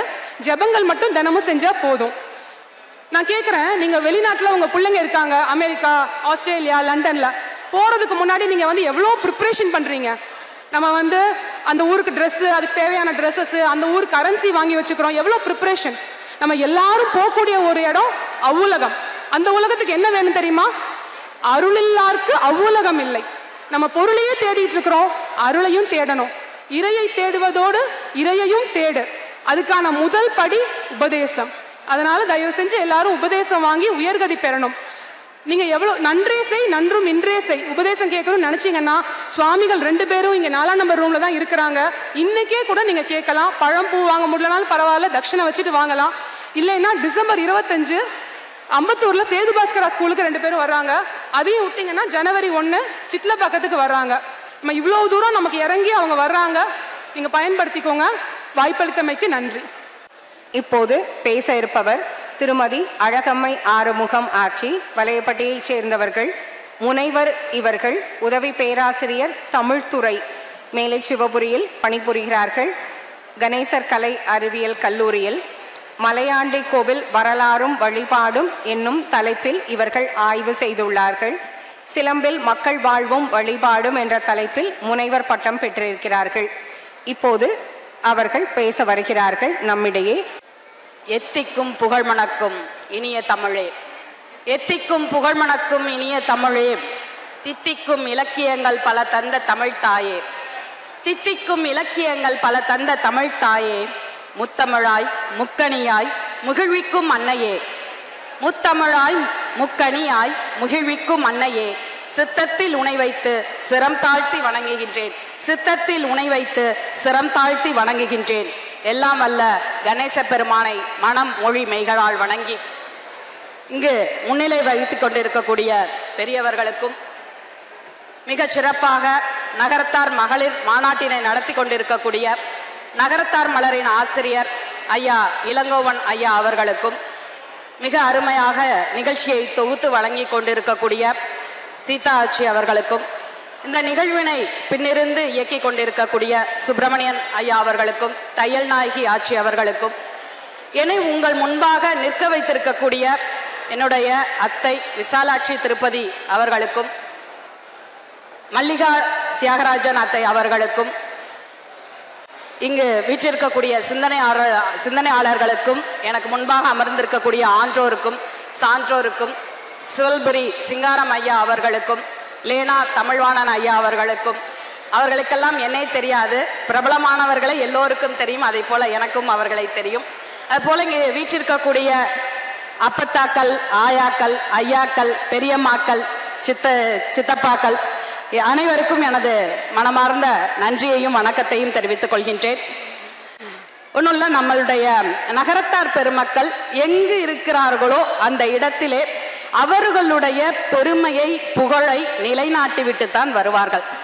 குளம் தொட்டு வலம் பெருக்கி என்று சொல்லுவார்கள். எந்த இடத்தில் அவர்கள் இருக்கிறார்களோ, அது லண்டனாக இருக்கட்டும், சிங்கப்பூராக இருக்கட்டும், காசியாக இருக்கட்டும், ராமேஸ்வரமாக இருக்கட்டும், கயாவாக இருக்கட்டும், எந்த வட நாடாக இருந்தாலும் சரி, தென்னிந்தியாவாக இருந்தாலும் சரி, எங்கே இருந்தாலும் அந்த இடத்தில் அவர்களுடைய புகழை நிலைநாட்டுவதற்கு ஒரு குளம் வெட்டி இருப்பார்கள், ஒரு சிறிய ஆலயமாவது அந்த இடத்தில் எழுப்பி இருப்பார்கள். மிகப்பெரிய புகழை உடையவர்கள் நம்மளுடைய நகரத்தார் பெருமக்கள். அதுவும் மகளிருடைய மாநாடு இது 3வது முறையாக நடந்து கொண்டிருக்கிறது. நகரத்தார் மகளிர் ஆட்சிமார்கள் எல்லாம் சாமானியவர்கள் இல்ல, மிகப்பெரிய குடும்ப நிர்வாகத்தை காட்டி காத்தவர்கள், காத்து கொண்டிருக்கக்கூடியவர்கள். இதற்கு முன்னாடி இருந்தவங்க எல்லாம் நம்மளுடைய பாட்டி ஆயா, அப்பத்தா ஆயா, இவங்கெல்லாம் பார்த்தீங்கன்னா அவர்கள் ஐயாக்கள் எல்லாம் கொண்டு விற்க போறதுன்னு சொல்லிட்டு போயிடுவாங்க, வெளியூர்களுக்கு கடல் தாண்டி போயிடுவாங்க. தொல்காப்பியர் சொல்றாரு, முன்னீர் வழக்கம் மகடுவோடு இல்லைன்னு சொல்றாரு. முன்னீர் வழக்கம் அப்படின்னா கடல் கடந்து செல்லக்கூடிய வழக்கம் பெண்களுக்கு இல்லை. அதனால பெண்களை நம்மளுடைய சொந்த ஊர்லேயே விட்டுட்டு ஆண்கள் ஐயாக்கள் மட்டும் வெளியூருக்கு போய் அங்கு கொண்டு விற்று அங்க வாணிபம் செய்து கொண்டிருந்தார்கள், வட்டிக்கடை நடத்தினார்கள், மிகப்பெரிய தொழில் அதிபர்களாக இருந்தார்கள். அப்ப இங்க இருக்க குடும்பத்தை யார் நிர்வகிக்கிறது? அந்த ஆட்சிமார்கள்லாம் என்ன செய்வாங்களாம், குழந்தைங்கள பள்ளிக்கு அனுப்புறதுல இருந்து நம்மளுடைய வீட்டுல என்ன வேலையா இருந்தாலும் சரி, சமையல்ல இருந்து என்னென்ன பொறுப்புகள் அத்தனை ஆள் இருக்கும். அப்ப குட்டின்னு சொல்லுவாங்க, இந்த பல சின்ன சின்ன பிள்ளைங்களை எடுபிடிக்க ஆள் மாதிரி வச்சுக்கிட்டு உட்கார்ந்த இடத்துல இருந்தே வேலை வாங்குறதுக்கு நம்ம ஆட்சிமாரை தவிர வேற யாராலையும் முடியாது. ஆனா இன்னைக்கு இருக்கிறவர்கள் அப்படி இருக்கிறாங்களா அப்படின்னா இல்ல. பல பேருக்கு அந்த குடும்ப நிர்வாகம் அப்படின்றதே இல்லை. குடும்பத்தை நிர்வகிக்கிறது நீயா நானா என்ற போட்டி தான் நடக்குதே ஒழிய நாம் இணைந்துதான் இந்த இல்லறத்தை நல்லறமாக ஆக்க வேண்டும் என்ற எண்ணம் இன்றைய தலைமுறை கிட்ட இல்லை. தயவு செஞ்சு இங்க அமர்ந்திருக்கக்கூடிய பெரியவங்கள்ட்ட சொல்றேன், தயவு செய்து இதற்கு முன்பாக முன்னிலை வைக்கக்கூடிய ஆட்சி அவர்கள் கூட சொன்னார்கள், நம்மளுடைய குடும்ப விழாக்களுக்கு, குலதெய்வ கோயில்களுக்கு நம்மளுடைய பிள்ளைகளை அழைத்து கொண்டு வாருங்கள். நம்ம கிட்ட இருக்கக்கூடிய நல்ல பழக்கங்கள் நிறைய இருக்கு, நிறைய குறைஞ்சிட்டும் இருக்கு. அதை நான் இப்ப சொல்ல போறேன். அந்த குறையக்கூடியதை நம்மளுடைய குழந்தைகள்கிட்ட சொல்லி நம்ம தான் அதை மீட்டெடுக்க வேண்டும். நம்மளுடைய சமுதாயத்தினுடைய கலாச்சாரத்தை நாம் தான் மீட்டெடுக்க வேண்டும். நகர்ப்புறங்கள்ல பிள்ளைங்க எப்படி இருக்காங்க, மற்ற பிள்ளைங்கள் எப்படி இருந்தாலும் பரவாயில்லை, நம்ம பிள்ளைங்களை ஒருத்தர் நாக்குல பல்லு போட்டு பேசிடக்கூடாது. நம்மளோட பிள்ளைங்களுடைய கலாச்சாரம் பண்பாடு என்றைக்கும் சீர்குலைய கூடாது. ஏன்னா நம்மளுடைய சமுதாயம் இன்னைக்கு குறைந்து கொண்டு இருக்கு. மைனாரிட்டி அப்படின்றத கிறிஸ்டினையும் முஸ்லிமையும் மட்டும்தான் சொல்லிட்டு இருந்தாங்க. ஆனா நம்மளுடைய சமுதாயம் இன்றைக்கு மைனாரிட்டி லெவல்ல குறைவான எண்ணிக்கையில போயிட்டு இருக்கு. இதற்கு என்ன காரணம்? புள்ளி குறைகிறது. இது போல இந்த ஊர்ல நம்மளுடைய பிள்ளைகள் சென்னையில இருக்காங்க அப்படின்னா சென்னைக்கு ஏற்ற மாதிரி நகரவாசிகளாக இருந்தாலும் அட்லீஸ்ட் நம்ம ஊருக்கு வரும்பொழுதாவது நம்மளுடைய உடை நாகரிகம் இதை பின்பற்ற வேண்டும். நான் ஒரு கல்யாண வீட்டுக்கு போயிருந்தேன், பொண்ணு தலைவிரி கோலமா இருந்துச்சு. எனக்கு பயந்துட்டேன். எனக்கு தலைவிரி கோலம்னா கண்ணகி தான் ஞாபகம் வரும். என்னுடைய முனைவர் பட்ட ஆய்வு சிலம்பில் மக்கள் வாழ்வும் வழிபாடும் அப்படின்றது. தமிழண்ணல் ஐயா, நம்மளுடைய நகரத்தார் சமூகத்தை சேர்ந்த தமிழண்ணல் ஐயா கொடுத்த தலைப்பில் நான் ஆய்வு செய்திருக்கிறேன், முனைவர் பட்ட ஆய்வு. அப்படி தலைவிரி கோலம்னாலே எனக்கு கண்ணகி தான் ஞாபகம் வரும். ஒரு கல்யாண வீட்டுல எல்லாரும் நிறைய பொம்பளை பிள்ளைங்க தலையை விரிச்சு போட்டு வருது, மணப்பெண்ணும் தலையை விரிச்சு போட்டுருது. எனக்கு பகீர்னு ஆயிடுச்சு. நினைச்சு பாருங்க, தலைவிரி கோலம்ன்றது நம்மளுடைய எங்கே நடக்கும்? அதை ஏன் நம்ம அனுமதிக்கிறோம்? நம்ம தான் சொல்லணும். நம்மளுடைய பெற்றோர்கள் ஆயா ஐயாலாம் சொன்னா திட்டுறாங்க, இந்த பெருசுக்கு வேற வேலை இல்லை அப்படின்னு திட்டுறாங்க. தயவு செஞ்சு அம்மா அப்பா சொல்லுங்க. பிள்ளைங்க கையில இன்னைக்கு உலகம் வந்துருச்சு, மீடியா அப்படின்றது கையில வந்துருச்சு. அதனால அவங்களுக்கு அதுல நல்லதும் இருக்கும் கெட்டதும் இருக்கும். அதை எதை பார்க்கணும், எதை பின்பற்றணும், நம்மளுடைய சமுதாயத்திற்கு எது சிறந்தது என்பதை குழந்தைகளுக்கு எடுத்து சொல்லுங்க. அதை விட உடை நாகரிகம், நான் சொல்றேன், தயவு செஞ்சு கோச்சுக்காதீங்க ஆட்சிகள்லாம். வயசான ஆட்சிகள் கூட 50-60 வயசுல இருக்க ஆட்சிகள் கூட ஜன்னல் வச்ச ஜாக்கெட் போட்டிருக்காங்க. நடுவுல பார்த்தா ஒரு ஹார்ட். என்னடா எல்லாருக்கும் ஹார்ட் உள்ளதானே இருக்கும், இந்த ஆட்சிக்கு பின்னாடி முதுகுல இருக்கேன்னு பார்த்தா பின்னாடி ஜாக்கெட்டோட டிசைன். அது தயவு செஞ்சு நம்ம நகரத்தார் பெருமக்கள் அப்படி செய்யாதீங்க. அதை விட ஸ்லீவ்லெஸ் போட்டுட்டு வராங்க நிறைய ஃபங்க்ஷனுக்கு.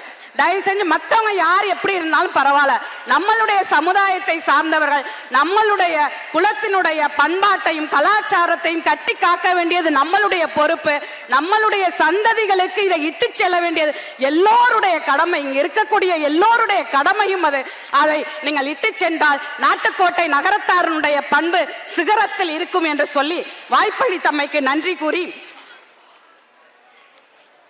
நல்லாவின் பால் முழுதும் கன்றுக்கில்லை, நல்லாவின் பால் முழுதும் கன்றுக்கில்லை, நறும்பூவின் மனம் முழுதும் சோலைக்கில்லை, நெல்லாகும் கதிர் முழுதும் நிலத்துக்கில்லை, நெல்லாகும் கதிர் முழுதும் நிலத்துக்கில்லை, நிறைகின்ற நீர் முழுதும் குளத்துக்கில்லை, பல்லாரும் கனி முழுதும் மரத்துக்கில்லை, பன்னரம்பின் இசை முழுதும் யாழுக்கில்லை.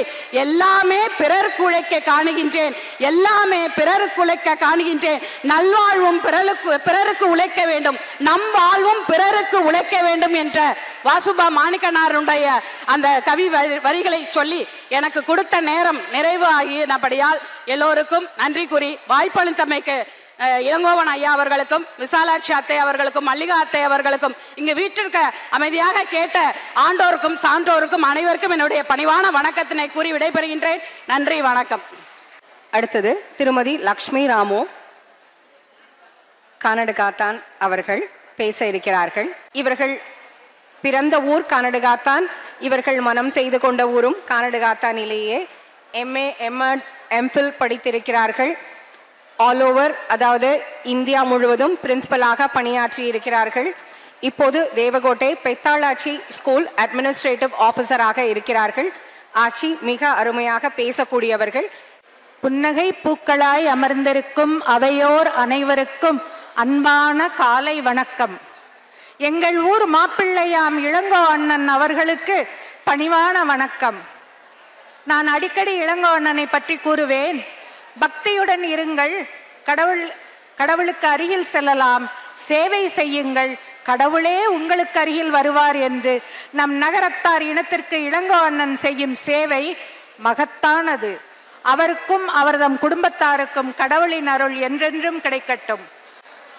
நான் என்ன தலைப்பு எடுக்கலாம் அப்படின்னு நினைக்கிறப்போ எனக்கு வந்த ஒரு வாட்ஸ்அப் மெசேஜ், தயவு செய்து இந்த மெசேஜை எல்லாரும் கேட்கணும். இந்த வாட்ஸ்அப் மெசேஜ் தான் எனக்கு இன்னைக்கு தலைப்பா மாறி இருக்கு. என்ன மெசேஜ் தெரியுமா? அன்று வீடு நிறைய குழந்தைகள், இன்று வீட்டுக்கு ஒரு குழந்தை. அன்று பெரியவர் சொல்லி பிள்ளைகள் கேட்டனர், இன்று சிறியவர் சொல்ல பெரியவர்கள் முழிக்கின்றனர்.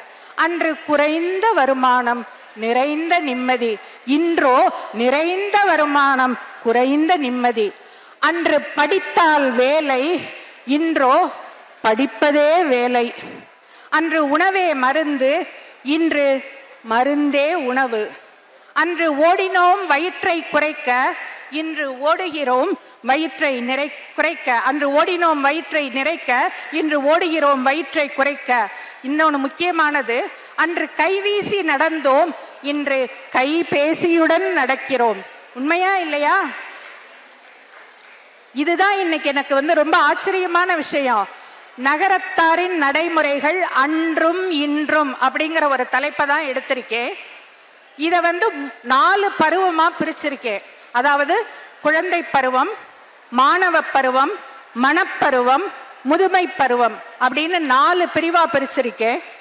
இந்த பருவங்களை 3 தலைமுறையா எடுத்திருக்கேன். அதாவது 30s 40s 30-40களில் பிறந்தவர்கள், 50-60களில் பிறந்தவர்கள், 90s கிட்ஸ்ன்னு சொல்றாங்க பார்த்தீங்களா, 90-2000 பிறந்தவங்க.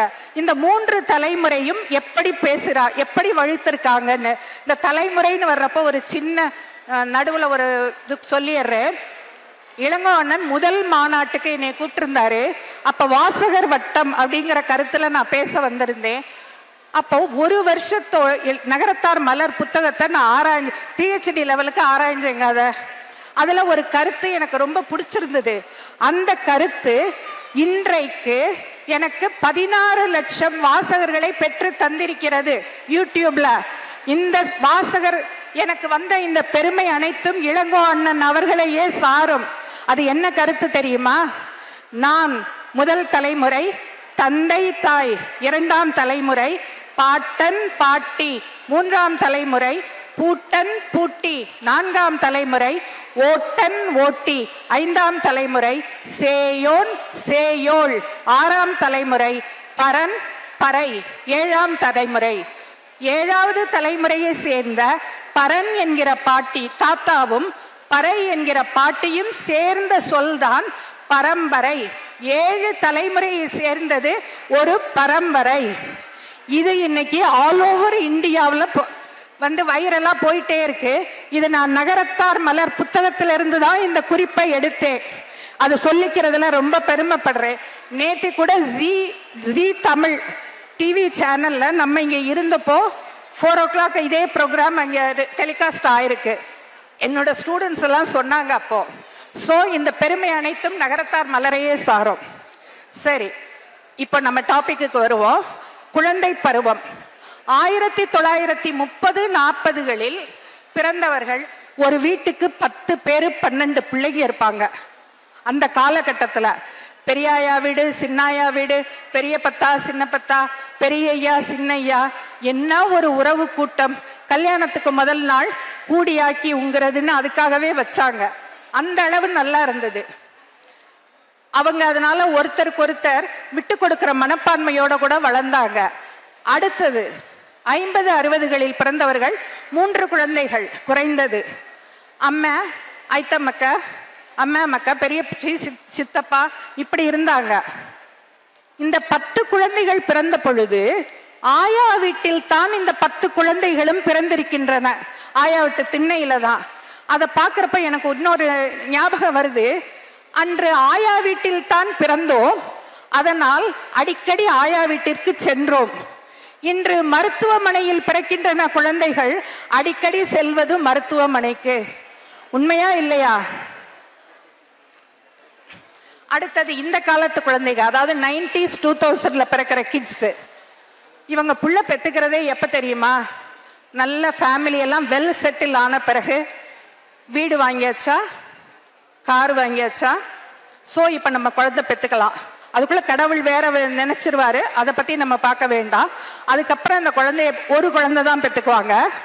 இந்த ஒரு குழந்தைக்கு கொடுக்குற செல்லமும் சலுகையும் அப்பப்பா சொல்லி மாளாது.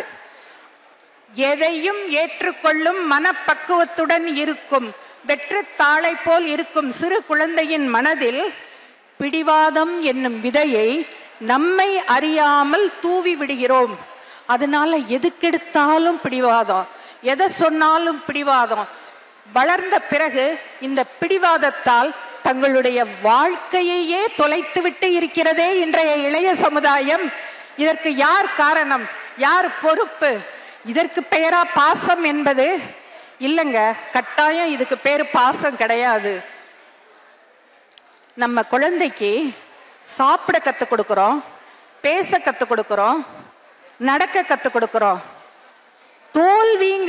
தோல்வி அடைகிற மனப்பக்குவத்தை கற்றுக் கொடுத்துருக்கோமா?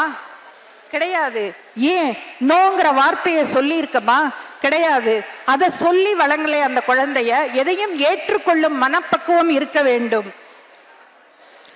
விழுந்தால் அழாதே எழுந்திரு, தோற்றால் புலம்பாதே போராடு, கிண்டலடித்தால் கலங்காதே மன்னித்து விடு, தள்ளினால் துள்ளாதே துள்ளி எழு.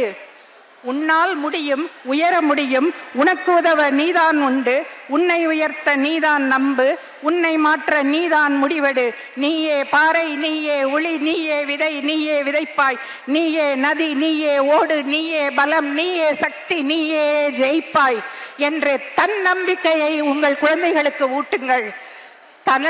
தலைக்கணம் வேண்டாம், தன் நம்பிக்கையுடன் வளருங்கள். ஆச்சு, டைம் ஆயிடுச்சுங்கிறாங்க. நான் 4 ஜெனரேஷன் பேசுறேன்னு சொன்னேன், இப்பதான் செகண்டுக்கு வரேன். ஜஸ்ட் அதாவது படிப்பு, இந்த படிப்பை மட்டும் சொல்லிட்டு நான் முடிச்சிடுறேன். இந்த படிப்பு அந்த காலத்துல ஏட்டு பள்ளிக்கூடத்தில் படித்தார்கள். இந்த ஏடு, நேற்று கூட ஒரு கான்செப்ட் போட்டாங்க தஞ்சாவூர் நகரத்தார். அந்த ஏட்டில் எழுதும் எழுத்தாணியை நம்ம அந்த 3 இதுல போடுறதுல எழுத்தாணியையும் போடுறது உண்டு. அது 60களோட நம்ம விட்டுட்டோம். அடுத்தது வந்தது திண்ணை பள்ளிக்கூடம். திண்ணை பள்ளிக்கூடத்துல படிச்சவங்களும் நல்லா தான் படிச்சாங்க. ஆனா இப்ப படிக்கிறவங்க படிப்பதே தான் வேலை. படிக்கிறப்பவே அந்த குழந்தைங்க மனசுல எதை தெரியுமா விதைக்கிறோம்? இந்த ஸ்கூல்ல தான் படிக்கணும், அப்பதான் உனக்கு இந்த யூனிவர்சிட்டியில இது கிடைக்கும், சீட்டு கிடைக்கும், அப்பதான் நீ யூஎஸ் போகலாம், இல்ல கேம்பஸ்ல செலக்ட் ஆகலாம், இல்ல ஜெர்மனி போகலாம். இப்படித்தான் இந்த இளைய மனதில் அதை விதைத்து விடுகிறோம். விதைத்துட்டு அந்த அவங்கள்ட்ட இருக்கிற அந்த நினைப்பை நம்மளால் போக்க முடியவில்லை. நாம் பாடுபடுகிறோம். கடைசியில் அவர்கள் பணத்தை தேடி ஓடுகிறார்கள். அவர்கள் துளைப்பது தங்களுடைய வாழ்க்கையை, தங்களுடைய சுற்றத்தை, தங்களுடைய நண்பர்களை. அதை அவங்க தெரிஞ்சுக்கவே இல்லை. இப்ப ஒரே ஒரு சின்ன கேள்வி கேட்டுட்டு முடிச்சிடுறேன். அவையோர்களை கேள்வி கேட்கணும். கேட்கவா இல்ல போயிடவா? கேட்கவா? சரி, they gave me permission. ஒரே ஒரு கேள்வி கேட்டுட்டு முடிச்சிடுறேன். அதாவது உங்க குழந்தைங்க ஆக்ஸ்போர்டில் படிச்சா அதுக்கு பேரு கல்வி, அண்ணா யூனிவர்சிட்டியில படிச்சாலும் அதுக்கு பேரு கல்விதான். ஆனா அந்த கல்வியை முடிச்சுட்டு அவங்க எதை தேடி ஓடுறாங்க? உருண்டோடிடும் பணம், காசு. அதை தேடித்தானே போறாங்க. இந்த பணம் நிலையில்லாதது என்று அவர்களுக்கு தெரிகிறதா? தெரியவில்லை. இந்த பணம் நிலையில்லாதது என்று இப்பொழுது நீங்கள் கூற போகிறீர்கள். இந்த பணத்தை நம்ம அர்ச்சகரோட தட்டுல ஒரு 10 ரூபாய போட்டோம்னா அதுக்கு பேர் என்னங்க? தட்சணை. கரெக்ட். இதையே நம்ம உண்டியல்ல போட்டோம்னா அதுக்கு பேரு காணிக்கை. கரெக்ட். இதையே வாசல்ல இருக்கிற பிச்சைக்காரனுக்கு போட்டா பிச்சை. இதையே நம்ம பள்ளிக்கூடத்துல இருக்கிற ஸ்கூல் பிள்ளைங்களுக்கு நம்ம கட்டணும்னா அதுக்கு பேரு டொனேஷன். அப்புறம் வரும் பள்ளி கட்டணம். பிள்ளைங்களோட ஸ்கூல் பில்டிங்குக்கு கட்டுறது டொனேஷன். திருமணத்தில் ஆணுக்கு பெண் கொடுப்பது வரதட்சணை. திருமண விலக்கின் பொழுது பெண்ணுக்கு ஆண் கொடுப்பது ஜீவனாம்சம். விபத்துக்களில் கிடைப்பது நஷ்ட ஈடு. ஏழைகளுக்கு கொடுத்தால் தர்மம். ரொம்ப என்ன இது பண்றாங்க. மாதம் தோறும் நமக்கு கிடைப்பது சம்பளம். இதையே தினந்தோறும் கிடைத்தால் அதற்கு பெயர் கூலி. இந்த பணம் இவ்வளவு பேரோட இருக்கு. இன்னும் நிறைய இருக்கு, நிறைய வச்சிருக்கேன். பட் டைம் லிமிட்டேஷன்ங்கிறதுனால இந்த பணத்தை பத்தி பேசுறதை விட்டுரு. இன்னும் 2 தலைமுறை திருமணத்தை பத்தி நிறைய எழுதி இருக்கேன்.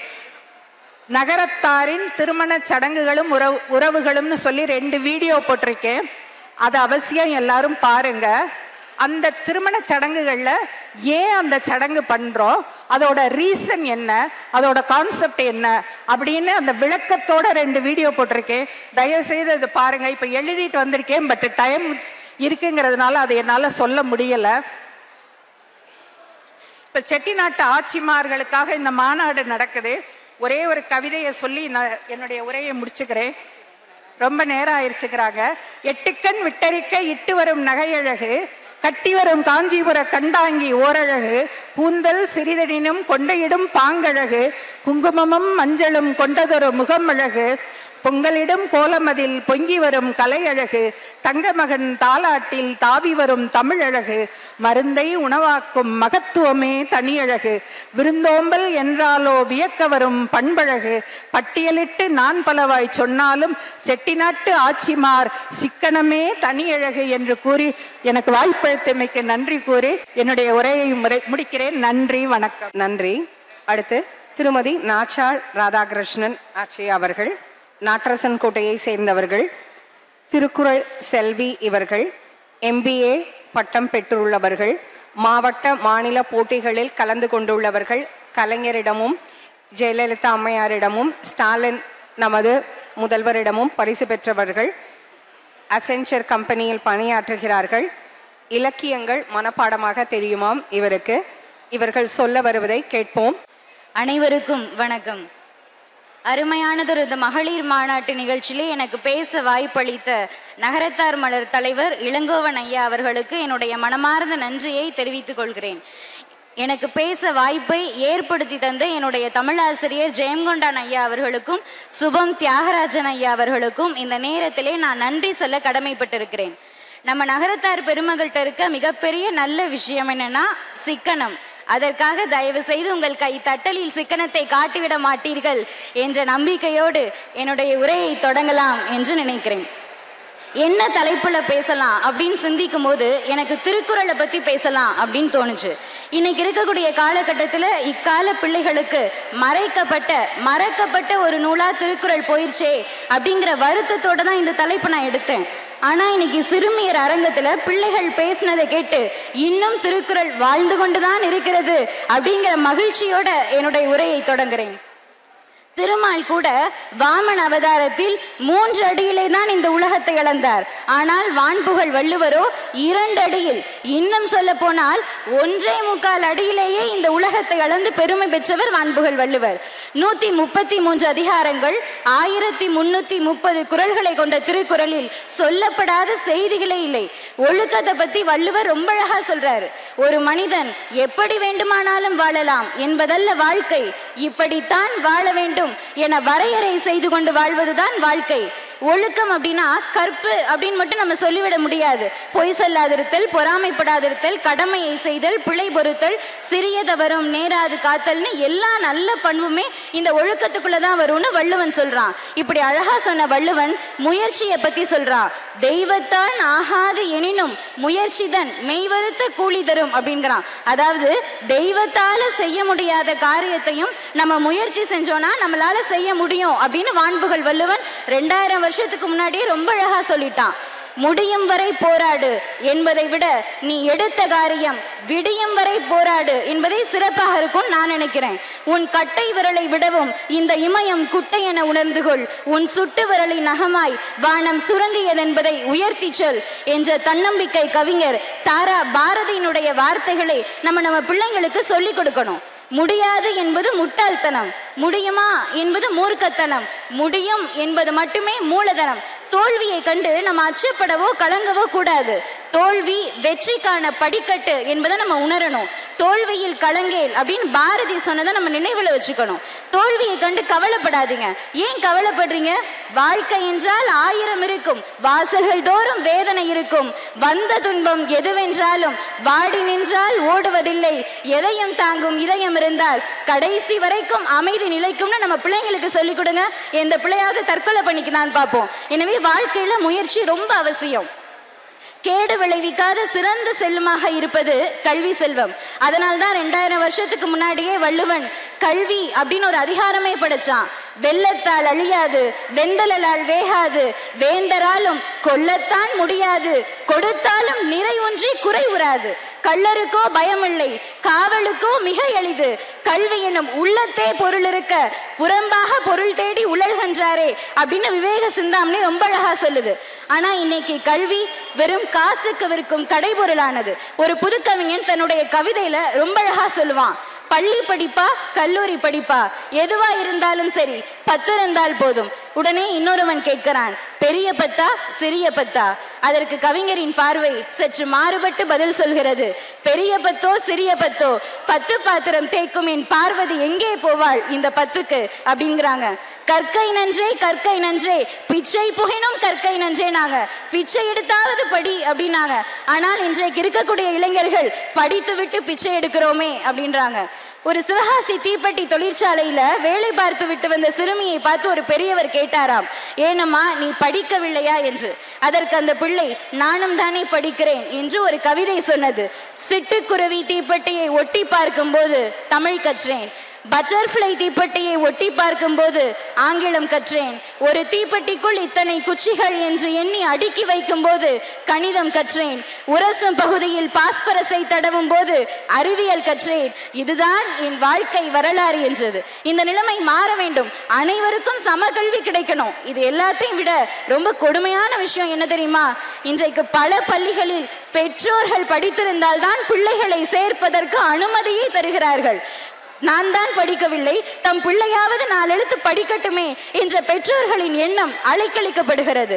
படித்த பெற்றோர்கள் தான் வீட்டில் பிள்ளைகளுக்கு பாடம் சொல்லி தருவார்கள் என்றால் பள்ளிக்கூடம் எதற்கு, ஆசிரியர்கள் எதற்கு?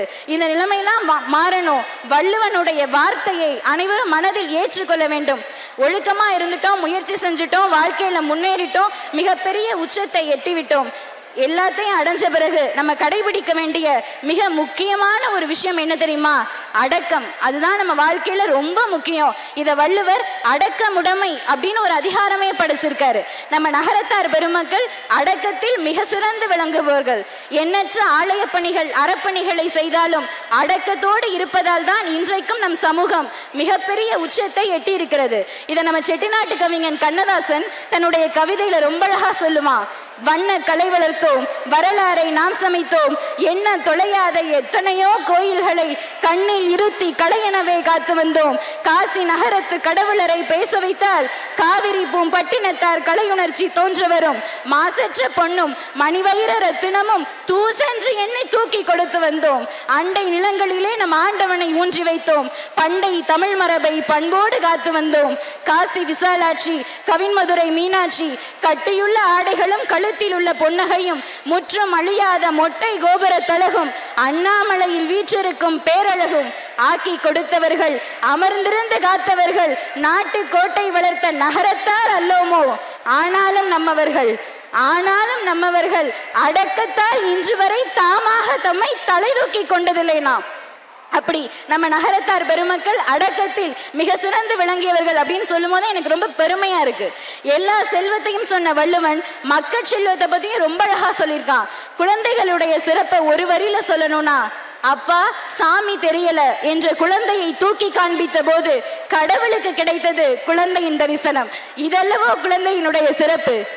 இறுதியாக எல்லாவற்றையும் சொன்ன வள்ளுவன் பெண்களை பத்தி சொல்லாம இருப்பானா? மகளிர் மாநாட்டுல பெண்களை பத்தி பேசாம போனா வள்ளுவனே என்னை கோச்சுக்குவான். அதனால ஒரு நிமிஷம் பொறுத்தருங்கன்னு கேட்டுட்டு, பெண்களை பத்தி நிறைய பேர் நிறைய விதமா பேசியிருக்காங்க. அக்கால பெண்களுக்கும் இடைக்கால பெண்களுக்கும் இக்கால பெண்களுக்கும் நிறைய வேறுபாடு இருக்கு. பெண்கள் மன்னன் அருகிலிருந்து பாடிய புலமையும் உண்டு, தூது சென்ற பெருமையும் உண்டு, மரத்திகளாக போர்க்களம் புகுந்த காட்சிகளும் உண்டு, அடுப்பூதும் பெண்களுக்கு படிப்பதற்கு அப்படின்னு கேட்ட காலமும் உண்டு, வீட்டுக்குள்ளே பெண்ணை பூட்டி வைத்த காலமும் உண்டு. பெண்ணடிமை தீர்க்க வந்த பெரும்புலவன் பாரதி சொல்றான், ஏட்டையும் பெண்கள் தொடுவது தீமை என்று எண்ணி இருந்தவர் மாய்ந்து விட்டார், வீட்டுக்குள்ளே பெண்ணை பூட்டி வைப்போம் என்ற விந்தை மனிதர் தலைகமிழ்ந்தார். பட்டங்கள் ஆழ்வதும் சட்டங்கள் செய்வதும் பாரினில் பெண்கள் நடத்த வந்தோம், எட்டும் அறிவினில் ஆணுக்கு இங்கே பெண் இளைப்பிள்ளை காணென்று கும்மியடி அப்படின்னு ரொம்ப அழகா சொல்லிட்டான். வள்ளுவன் பெண்ணுனா யாருன்னு ஒரே குரல்ல 1.25 அடியில சொல்லிட்டான். தற்காத்து தற்கொண்டான் பேணி தகை சான்ற சொற்காத்து சோர்விலால் பெண் தான். தன்னை காத்து கொண்டு தான் கட்டி கொண்ட கணவனையும் காத்து இருவரிடத்தும் அமைந்த புகழை கெடாமல் காத்து சோர்வில்லாமல் இருப்பவளே சிறந்த பெண் அப்படின்ட்டான். வள்ளுவன் என்பது மிகப்பெரிய கடல். அதை பத்தி பேசணும்னா பேசிட்டே போலாம். 8 நிமிடம் அல்ல, 8 யுகம் கொடுத்தாலும் எனக்கு போதாது. அடுத்த வருடம் மீண்டும் வாய்ப்பு கிடைத்தால் வள்ளுவ கடலில் இன்னும் சில துளிகளை உங்களோடு பகிர்ந்து கொள்ள ஆவலாய் காத்திருக்கிறேன். இத்துணை நேரம் என்னுடைய பேச்சை பொறுமையாய் கேட்ட உங்கள் அனைவருக்கும் மனமார்ந்த நன்றியை தெரிவித்துக் கொண்டு வள்ளுவனின் பாதம் தொட்டு என் சிந்தனைக்கு திரையிட்டு விடைபெறுகிறேன். நன்றி, வணக்கம். அடுத்து பிரம்மகுமாரி BK சுதா அவர்கள் காரைக்குடியை சேர்ந்தவர்கள். ஐஸ்வர்ய விஸ்வா வித்யாலயத்தில் பணிபுரிந்தவர்கள். 25 ஆண்டுகள் பணிபுரிந்திருக்கிறார்கள். இப்போது சிவகாசியில் இருக்கிறார்கள். பிரம்மகுமாரிகள் இயக்கத்தில் இவர்கள் இருக்கிறார்கள். நமச்சிவாய. இந்த மேடையினும் சிம்மாசனத்தை அலங்கரித்து கொண்டிருக்கும் அனைத்து பெரியவர்களுக்கும், இந்த நிகழ்ச்சியை ஆர்கனைஸ் செய்திருக்கக்கூடிய ஒரு டீம் ஒர்க்காக செய்திருக்கக்கூடிய அனைத்து நல்ல உள்ளங்களுக்கும், பரம் பூஜைக்குரிய பரமாத்மா சதாசிவனுடைய அன்பு நினைவுகள் உரித்தாகுக. கொடுத்திருக்கிறது 5 நிமிஷம்னு சொன்னாங்க. நம்ம ஒரு 100 விஷயங்கள் கேட்குறோன்னு வச்சுக்கோங்களேன், அது 50 விஷயங்கள் தான் நம்ம காது வழியா உள்ள போகும். அந்த 50 விஷயம் உள்ள போறத உங்களோட மனசு ஏத்துக்கிறது 25 விஷயங்கள். அந்த மனசு 25 விஷயம் ஏத்துக்குச்சுன்னா 12.5 விஷயத்தை தான் நீங்க செய்யலாம்னு நினைப்பீங்க. 6.25 விஷயத்தை தான் நடைமுறையில கொண்டு வருவோம். அப்ப 100 விஷயத்தை கேட்டோம், 6.25 விஷயத்தை நடைமுறை வாழ்க்கையில கொண்டு வரோம். சொல்லுவாங்க பொதுவா, சொல்லி செய்பவர்கள் மனிதர்கள், சொல்லியும் செய்யாதவர்கள் அசுரர்கள், சொல்லாமல் செய்பவர்கள் தேவர்கள். அப்ப நம்ம எல்லாரும் சொல்லாமல் செய்பவர்கள். ஏன் அப்படின்னு சொன்னா, செல்ஃப் டிசிப்ளின் சமுதாயத்துல முக்கியமா இருக்கிறது செல்ஃப் டிசிப்ளின். அந்த காலத்துல செல்ஃப் டிசிப்ளின்ங்கிறது வாழ்க்கை நடைமுறையாவே இருந்தது, எடுத்து சொல்லணுங்கிறது கிடையாது. நான் எங்க ஆயாவும் அப்பத்தாவும் 4 மணிக்கு மேல தூங்கி பார்த்ததே கிடையாது. 9 மணிக்கு அப்புறம் முழிச்சு பார்த்ததே கிடையாது. அதான் கரெக்ட் லைஃப் ஸ்டைல். ஒரு மனிதன் உடல் ஆரோக்கியத்தோடு உள்ள ஆரோக்கியத்தோடு இருக்கணும்னா அந்த லைஃப் ஸ்டைல் கரெக்டா இருந்தாதான் எல்லாமே கரெக்டா இருக்கும். இப்ப சொல்றோம் இல்லையா, ஏன்னா கொரோனா பீரியட்ல பாத்தீங்கன்னா வயதானவர்கள் நிறைய பேர் நல்லா இருந்தாங்க. அதற்கு காரணம் அவங்களோட லைஃப் ஸ்டைல். 3 to 5 லங்ஸ் இயங்குற நேரம், அந்த நேரத்தில் அவங்க விழித்திருந்தார்கள். நைட்டு 9 to 11, 12, 1 நம்மளோட பித்தப்பை வயிறு சம்பந்தப்பட்டதெல்லாம் இயங்கக்கூடிய நேரம், தூங்கிட்டாங்க. அதனாலதான் அவங்களுடைய வாழ்க்கை நன்றாக இருந்தது. அப்ப நம்மளுடைய லைஃப் ஸ்டைல்லையும் நாம ஆயாவே அப்பத்தாவே பார்த்தோம். அப்ப அந்த 6.25 விஷயத்தை நம்ம வாழ்க்கையில நடைமுறையில கொண்டு வந்தாதான் இன்று நாம போற சமுதாயத்துல நல்லதை பார்க்க முடியும். ஆனா இன்னைக்கு எல்லாரு கையிலையும் ஒரு குழந்தை இருக்கு. 10,000, 15,000, 20,000, 25,000க்கு ஒரு புள்ள வச்சிருக்கிறாங்க. அந்த புள்ளைய கூடவே வச்சிருக்கிறாங்க. அந்த புள்ள இல்லாம யாருமே இருக்கிறது கிடையாது. அந்த புள்ளைய தேவையான நேரத்திற்கு உபயோகப்படுத்தினால் மட்டும்தான் நம்மளுடைய வாழ்க்கை தரை நன்றாக இருக்கும். ஒரு முக்கியமான விஷயம் இங்க 2 கருத்துக்களை சொல்ல விரும்புறேன். நாம வாழ்க்கையில தெரிந்து கொள்ள வேண்டிய விஷயம், நான் யார், எனக்கு யார், who am I, to whom I belongs to. நான் யாருங்கிற கருத்திற்கு விடை, நான் ஒரு அழிவற்ற சக்தி, எல்லையற்ற சக்தி, உணர்வுள்ள சக்தி. எனக்கு யார் அப்படின்னா, எனக்கு ஒரே ஒருதான். பாட்டு பாடியிருக்கோம், வீடு வரை உறவு, வீதி வரை, காடு வரை, கடைசி வரை யாரோ. அந்த கடைசி வரை எனக்கு யார், நற்றுணையாவது நமச்சிவாயா, அன்பே சிவம், சிவ சக்திகள். சொல்லும் பொழுது மகளிர் மாநாடுன்னு சொல்றோம், ஆனா எல்லாரும் புகழ்ந்தது இளங்கோ அண்ணனை. அப்ப எப்படி சொல்றோம், சொல்லுவாங்களே அர்த்தநாரீஸ்வரர். சிவனும் சக்தியும் இணைந்தால்தான் எங்குமே செயல். அப்ப சிவன்கிறது எனக்கு மேலே இருக்கக்கூடிய என் அப்பன், அப்பனும் அம்மையும்னு சொல்றோம். சக்திங்கிறது என்னுடைய உயிர். அப்ப நற்றுணை ஆவதுன்னா என்னுடைய உயிருக்கு என்றென்றும் துணையாக இருப்பது சிவன், பரம்பொருள், பரமாத்மா. அப்ப எந்த ஒரு காரியம் செஞ்சாலும், இப்ப நம்ம பைக் வாங்குறோம், சேலை வாங்குறோம், துணிமணி வாங்குறோம், தீபாவளிக்கு படைக்கிற வீட்டுல பாத்தீங்கன்னா எல்லா துணிமணியும் அடுக்கி வச்சிருப்போம். அதை அவங்களுக்கு ஆஃபர் பண்ணதுக்கு அப்புறம் தான் நம்ம என்ன பண்ணுவோம், அதை உடுத்திக்குவோம். இறைவன் சொல்றாரு, இனிமே வாங்குறதுக்கு முன்னாடி சொல்லுங்க, வாங்கிட்டு காமிக்க கூடாது, வாங்குறதுக்கு முன்னாடி சொல்லணும். அப்ப இறைவன்கிறவரு இந்த உயிருக்கு தந்தையாக இருக்கக்கூடிய சிவன் எனக்கு எல்லாமாகவும் இருக்கிறார்.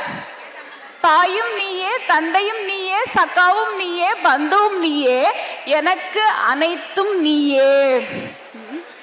அப்ப இறைவன் எனக்கு எல்லாமாகவும் இருக்கின்றார், என்னுடைய உயிருக்கு அனைத்தாகவும் இருக்கின்றார்.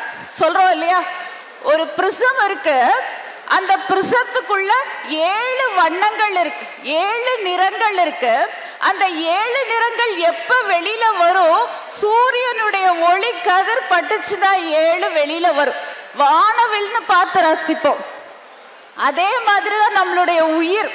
நம்ம உயிருக்குள்ள அன்பு, அமைதி, ஞானம், கருணை, தூய்மை, ஆனந்தம், சக்தி 7 நிறங்கள் இருக்கு. சிவன் சூரிய ஒளி. எப்போ அந்த சூரிய ஒளிய நான் மனம் புத்தியின் மூலமாக ஒரு நிமிஷம் நினைக்கிறேனோ, அப்ப அந்த ஒரு நிமிஷத்திற்கு அவ்வளோ பவர் இருக்கு. அது எனக்குள்ள என்ன வருதுன்னா வெளியில வருது.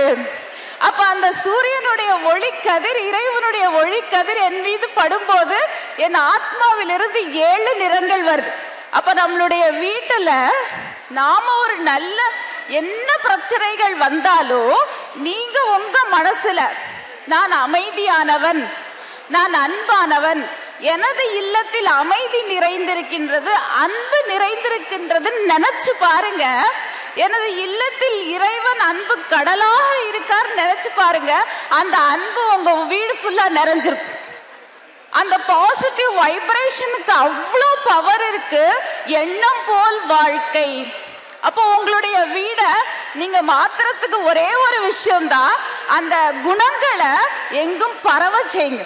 அந்த பாசிட்டிவ் தாட்ஸை எங்கும் நிறைய செய்யும் போது உங்களுக்கு என்ன ஆயிடுது? சரியாயிடுது. அதனால நீங்க அனைவருமே நேரா நிமிர்ந்து ஒரு நிமிஷம் உட்கார்ந்தீங்கன்னா, ஒரு நிமிஷம் இல்ல, ஒரு அரை நிமிஷம், டைம் முடிஞ்சிருச்சுன்னு சொல்லியிருக்கிறாங்க. ஒரு நிமிஷம் நம்ம அனுபவம் பண்ணுவோம். கேட்கறது வேற, ரியலைஸ் பண்றது வேற. ஸோ ஒரே ஒரு செகண்ட் எல்லாரும் நேரம் நிமிர்ந்து உட்காருங்க. நான் 3 தடவை சாந்தி சொன்னதுக்கு அப்புறம் முடிச்சுக்கிறேன். அதுக்கு முதல் சாந்திக்கு அர்த்தம் நான் உயிர் அமைதி. 2வது சாந்திக்கு அர்த்தம் என் தந்தை அமைதி கடல். 3வது சாந்திக்கு அர்த்தம் எங்களுடைய இருப்பிடம் அமைதி. ஒரு செகண்ட் நேரம் உட்காரலாமா? இதோட முடிச்சுக்குவேன். ஓம்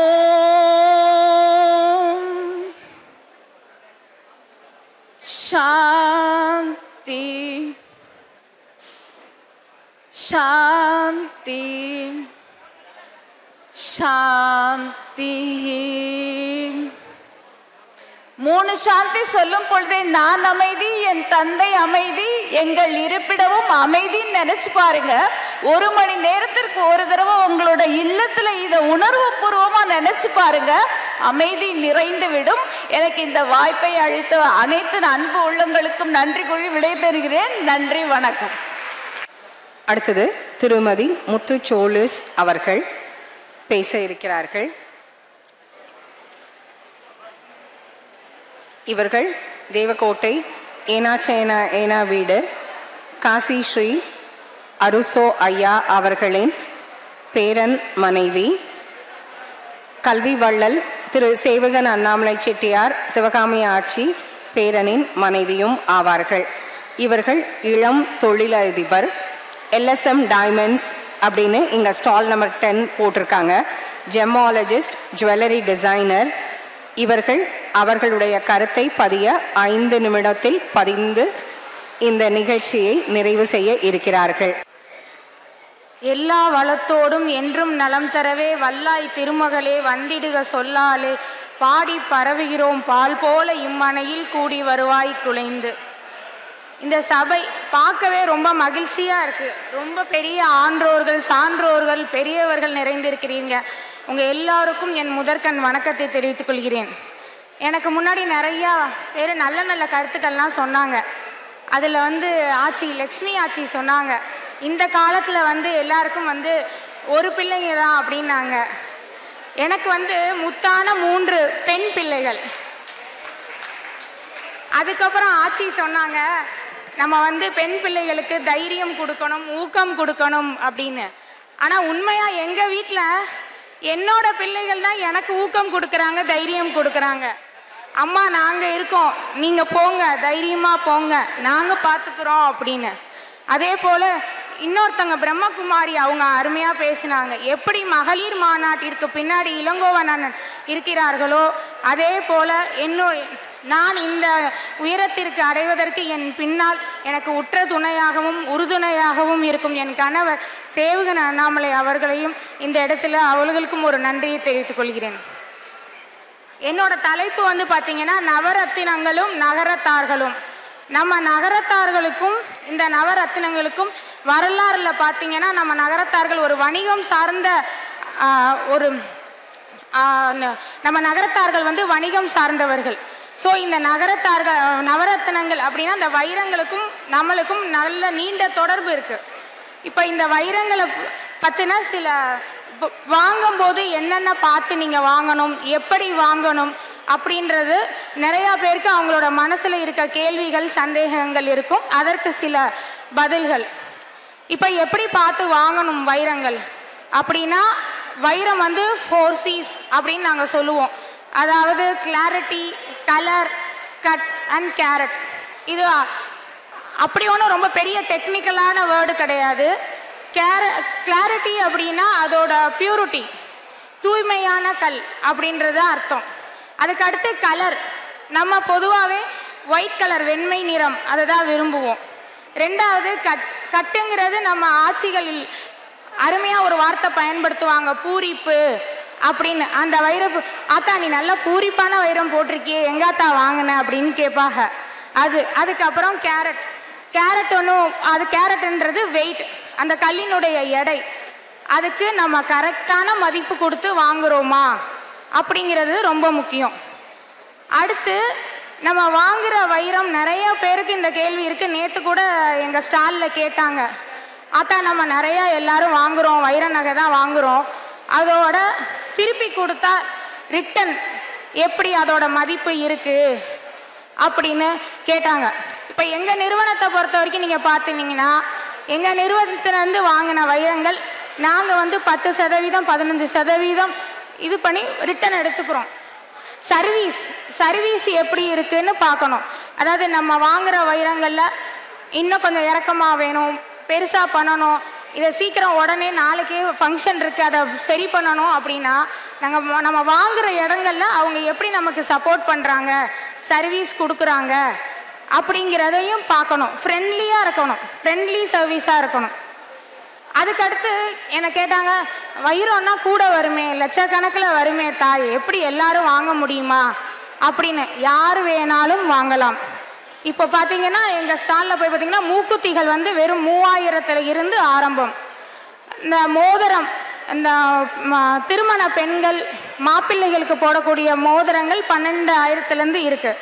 ஸோ யார் வேணாலும் வாங்கலாம்.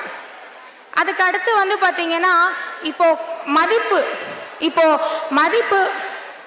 ஒரு இடத்துல இருந்து ஒரு நிறுவனத்துக்கும் மதிப்பு வேறுபடும். மதிப்பு நம்ம எப்படி பார்க்குறது அப்படின்னா, கார்பரேட் ஜுவல்லர்ஸ்ல இருந்து நம்மளோட நிறுவனத்தில் வந்து 20-25% வந்து டிஸ்கவுண்ட் பண்ணி கொடுக்குறோம். அதை கேட்டாங்க, அப்போ ரெண்டுமே ஒரே மாதிரி இருக்குமா, இவ்வளோ டிஸ்கவுண்ட் பண்ணி கொடுக்குறீங்களே அப்படின்னு. அவங்க என்ன பண்ணுவாங்கன்னா, ஹியூஜ் எக்ஸ்பென்சஸ், அதாவது அட்வர்டைஸ்மெண்ட், மார்க்கெட்டிங், அட்ராக்டிங் ஐட்டம்ஸ் போட்டு அதோட பட்ஜெட் எல்லாம் நம்மளோட பில்லில் கொண்டு வந்துடுவாங்க. நம்ம சமூகத்துக்காக, நான் உங்களோட பிள்ளை, நம்ம சமூகத்துக்காக என்னென்னலாம் நம்ம கம்மி பண்ணி ரீசனபிள் வேல்யூவில் நம்மளால் பண்ண முடிஞ்சதை நம்ம பண்ணிகிட்ருக்கோம். அதுக்கடுத்து நாங்கள் ஓன் மேனுஃபேக்சரிங். நேரம் கருதி எங்களோட ஸ்டால் நம்பர் 10 நீங்கள் எல்லாரும் அவசியம் வந்து பார்த்து உங்களுடைய கருத்துக்களை பதிவு பண்ணணும். உங்களோட சந்தேகங்கள் இருந்தாலும் கேட்டுக்கோங்க. ரொம்ப நன்றி. வாய்ப்பளித்த அனைவருக்கும் நன்றி. இளங்கோவனுக்கு நன்றி. நன்றி, வணக்கம்.